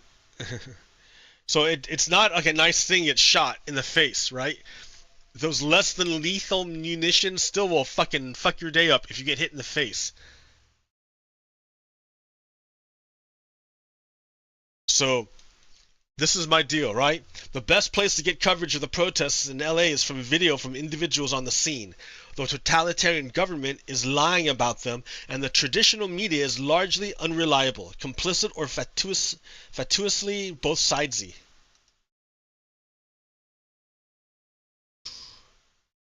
Where was I at? So check out Mr. the Skater Kid. You know, I wonder why it's all fucked up. Why?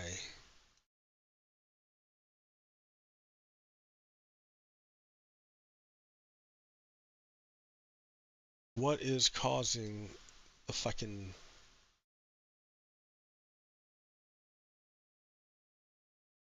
Why are you slow? There it goes. I had too much shit open.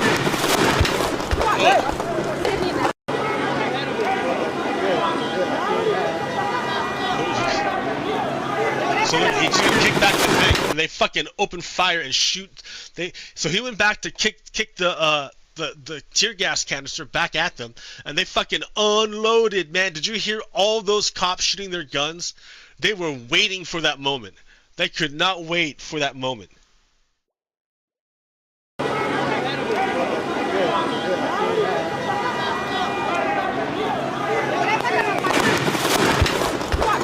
Oh my God.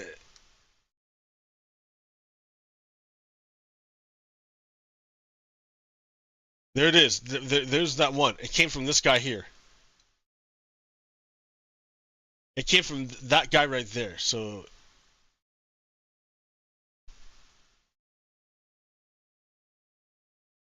oh no, maybe the guy next to him. Oh no, right there. This guy. I can see him with his gun raised.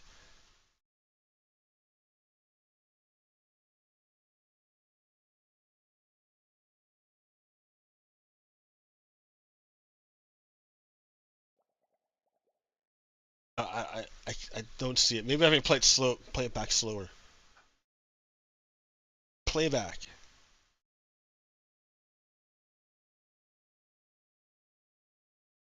Man, I should have looked this up beforehand.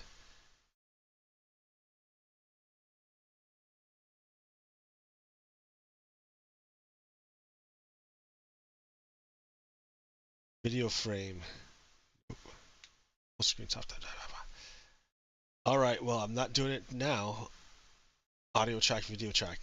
Yeah, can't figure it out. So, anyways, yeah, shit going down.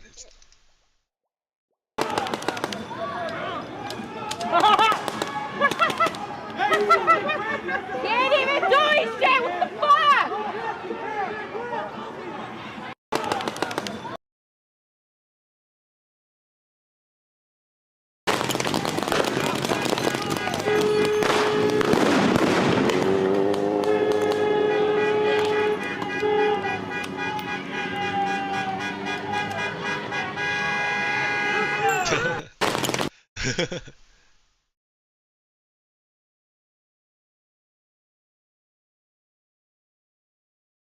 That's where I got it from. Jeremy Lindenfeld. And then Chad Loader is another guy I got stuff from. So ask yourself, Jonathan Wiseman says, ask yourself why ICE is conducting these raids in cities like LA and Chicago, where they face vociferous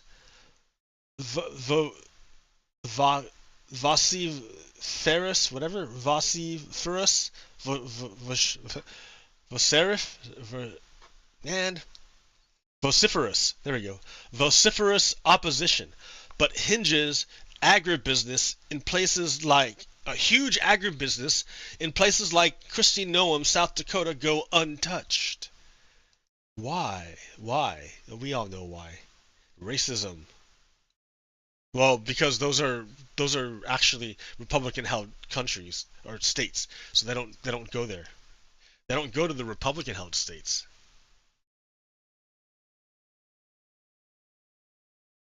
So, oh wait a minute, that's something else. So this guy says FBI Director Kash Patel, right, said, hit a cop, you're going to jail. Doesn't matter where you came from, how you got here, or what movement speaks to you. If the local police force won't back our men and women on the thin blue line, we at FBI will. That's what Dr. Kash Patel says. Right? And I'm like, oh, wait a minute. I know about protesters, quote, quote, hitting police and killing police. I know about that.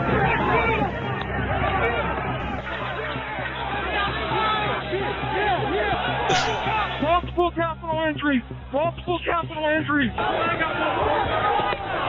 What happened to all these people? They all got pardoned by Donald Trump. That's what an insurrection looks like. Right? This is an insurrection.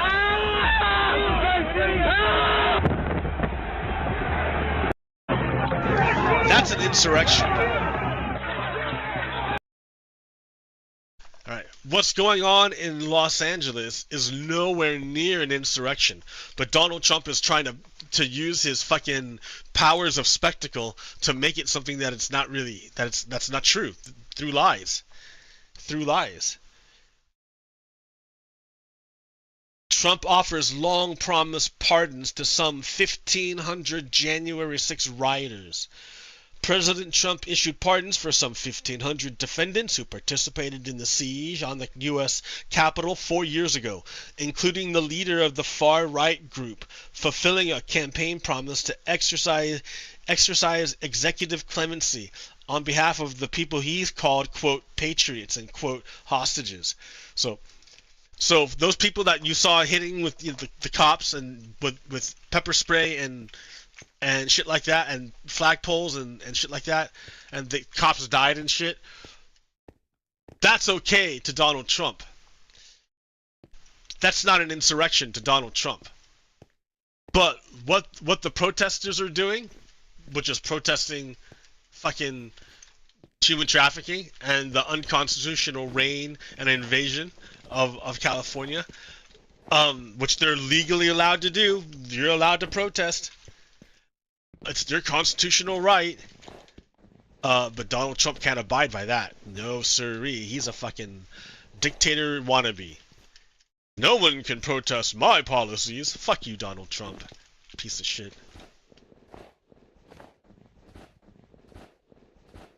So, anyways. You know why these guys were pardoned? Why did Donald Trump pardon these guys, but condemns and sends... He didn't send out the National Guard to stop these guys. Why? Why? That's weird. Why? Why would he do that? I think I have the answer. I think I know the answer. That's why. Okay, let me fix this real quick. The light has changed. The light. It moves so slow. I think it's because my computer's like overheating. Because it's hot in here. It might crash because of the heat. Here, it's not coming up, man. Oh, not Media Player Classic. I'm looking at the wrong one. Look at the camera. Properties.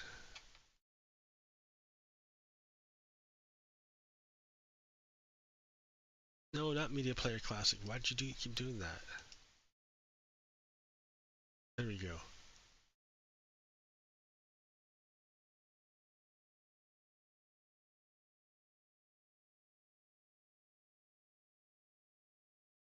Wrong way, man. You're becoming more gone. Alright. Oh, now you can't even see me. There. Back to the messenger. This is why Donald Trump pardoned all those people. This is why. Because they're literally Confederates. I mean, I can't say literally, right? Spiritually. In sheep's clothing, they're fucking Confederates. They're slavers.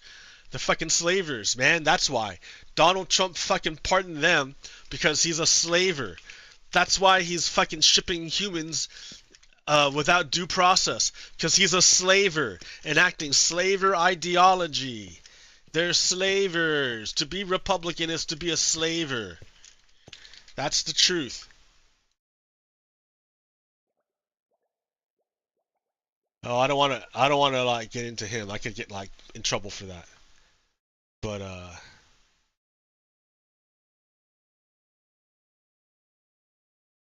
National Guard. So I guess after the fireworks, like everything else was just like nothing going on. Just around where they are. That's it. Only where they are.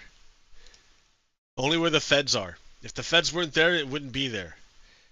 So it's not an insurrection, douche.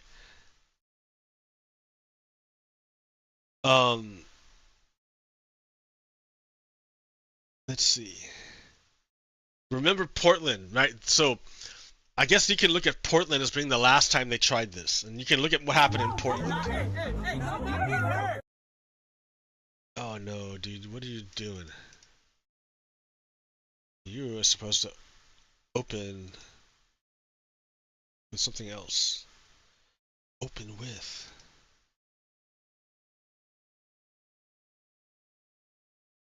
No, don't They just like snatch her. Yo, what the fuck? They just like some random fucking ass people run up and fucking snatch this girl and throw her in a car. And there's like a fucking gun pointed at you.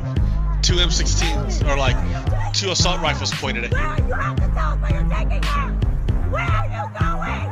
Where are you In an unmarked car, dude. Look at that, they just fucking snatch her off the street.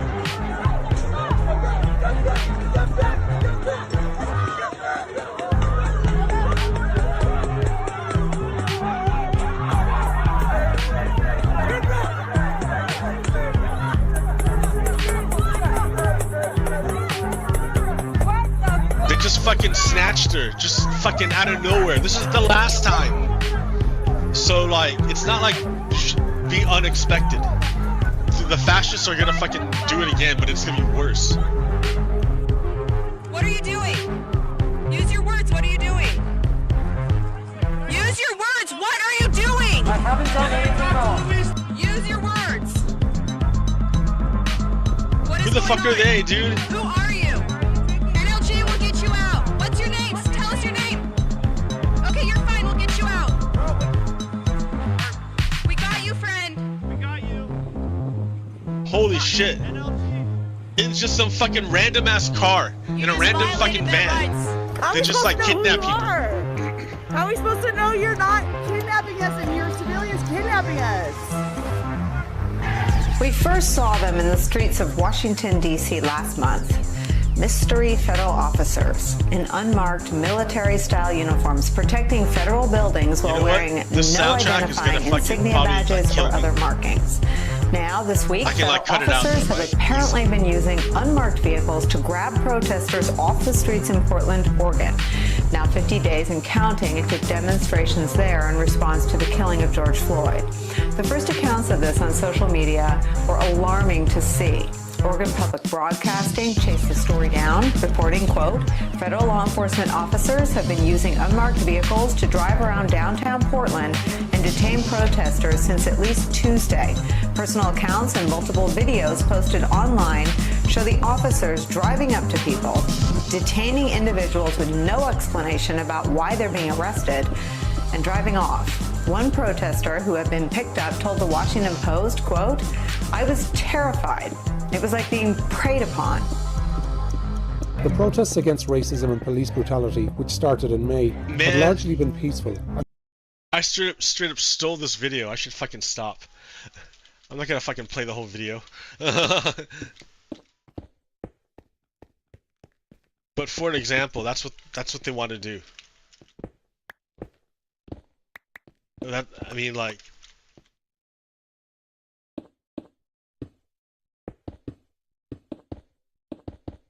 right? Fuck them. Fuck them in the neck. Alright. So,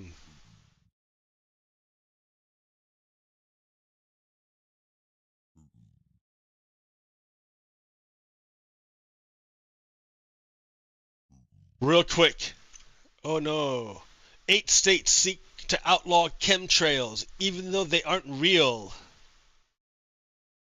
Because chemtrails is a fucking joke, dude. Chemtrails, the government's paying money to fucking spread chemicals via fucking commercial jets, like hiddenly, like in secret.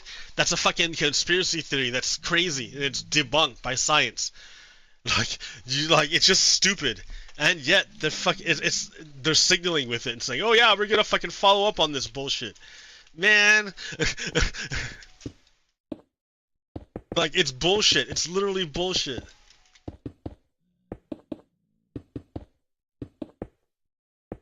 And yet.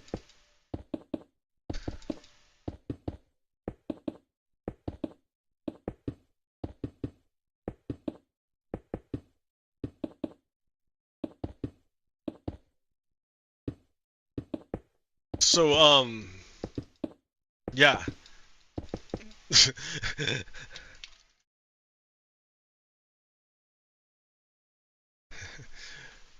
So, joke explainer here. There's a picture of a sky, the blue sky with some clouds behind them, the jet clouds. And it says chemtrail conspiracy theory in a nutshell. And there's a picture of a man pointing upwards at the clouds with his daughter. And he says, "This scares me because I failed high school science." That's essentially what is chemtrails. That's what it is. It's something stupid, and now it's working our way into our fucking government because we are ruled by idiocracy. And who is the idiocracy? White supremacists. White supremacists. Oh man, I don't have a...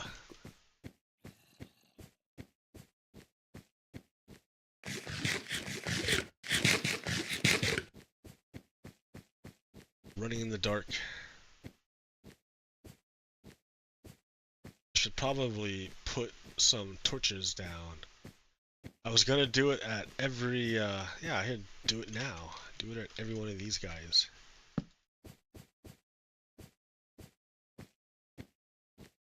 Otherwise, you're gonna have monsters. I mean, you're still gonna have monsters spawning on here, but still less.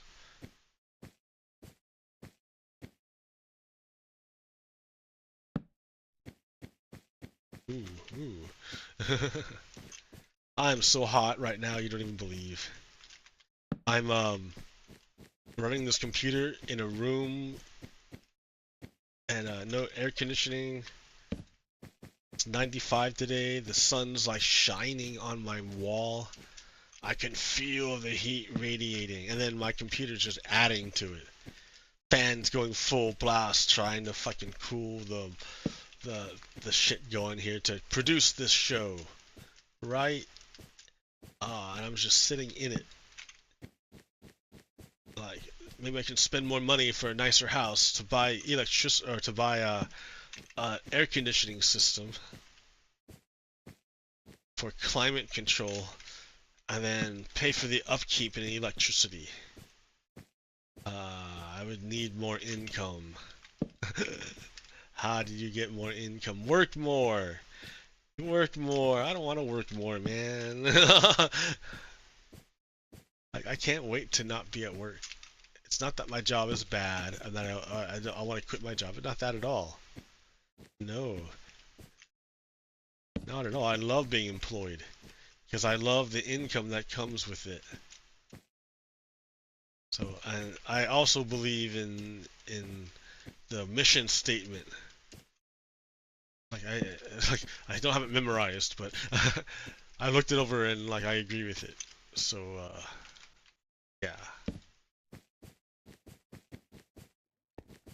The mission statement. Integrity is one of the key components. Okay. What else do I got? Chemtrails, that's dumb. Don't fall for chemtrails.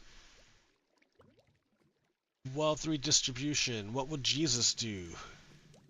What would Jesus do? You can't even see it. Remember, flipping over tables and chasing people with a whip is within the realm of possibilities of what Jesus would do. Important to know. Alright, I'm like overheating here, so I'm gonna let you go. Trump is corrupt, but I think if we can hold off and hold together, we can defeat him. The damage is irreparable. Like, we just lost a huge chunk of our brain power and shit, and our influence. Like, it's undeniable. We fucked up. We fucked up. So, but I think the damage is reversible if we can get Donald Trump out. Like he could die tomorrow. Who knows, right? Anything is possible. So, we can like get control of the state and enact policy that is beneficial to the majority of Americans and tilt this country into the favor of justice. Okay, until next time, Pago Kiddo out. Peace. Stop.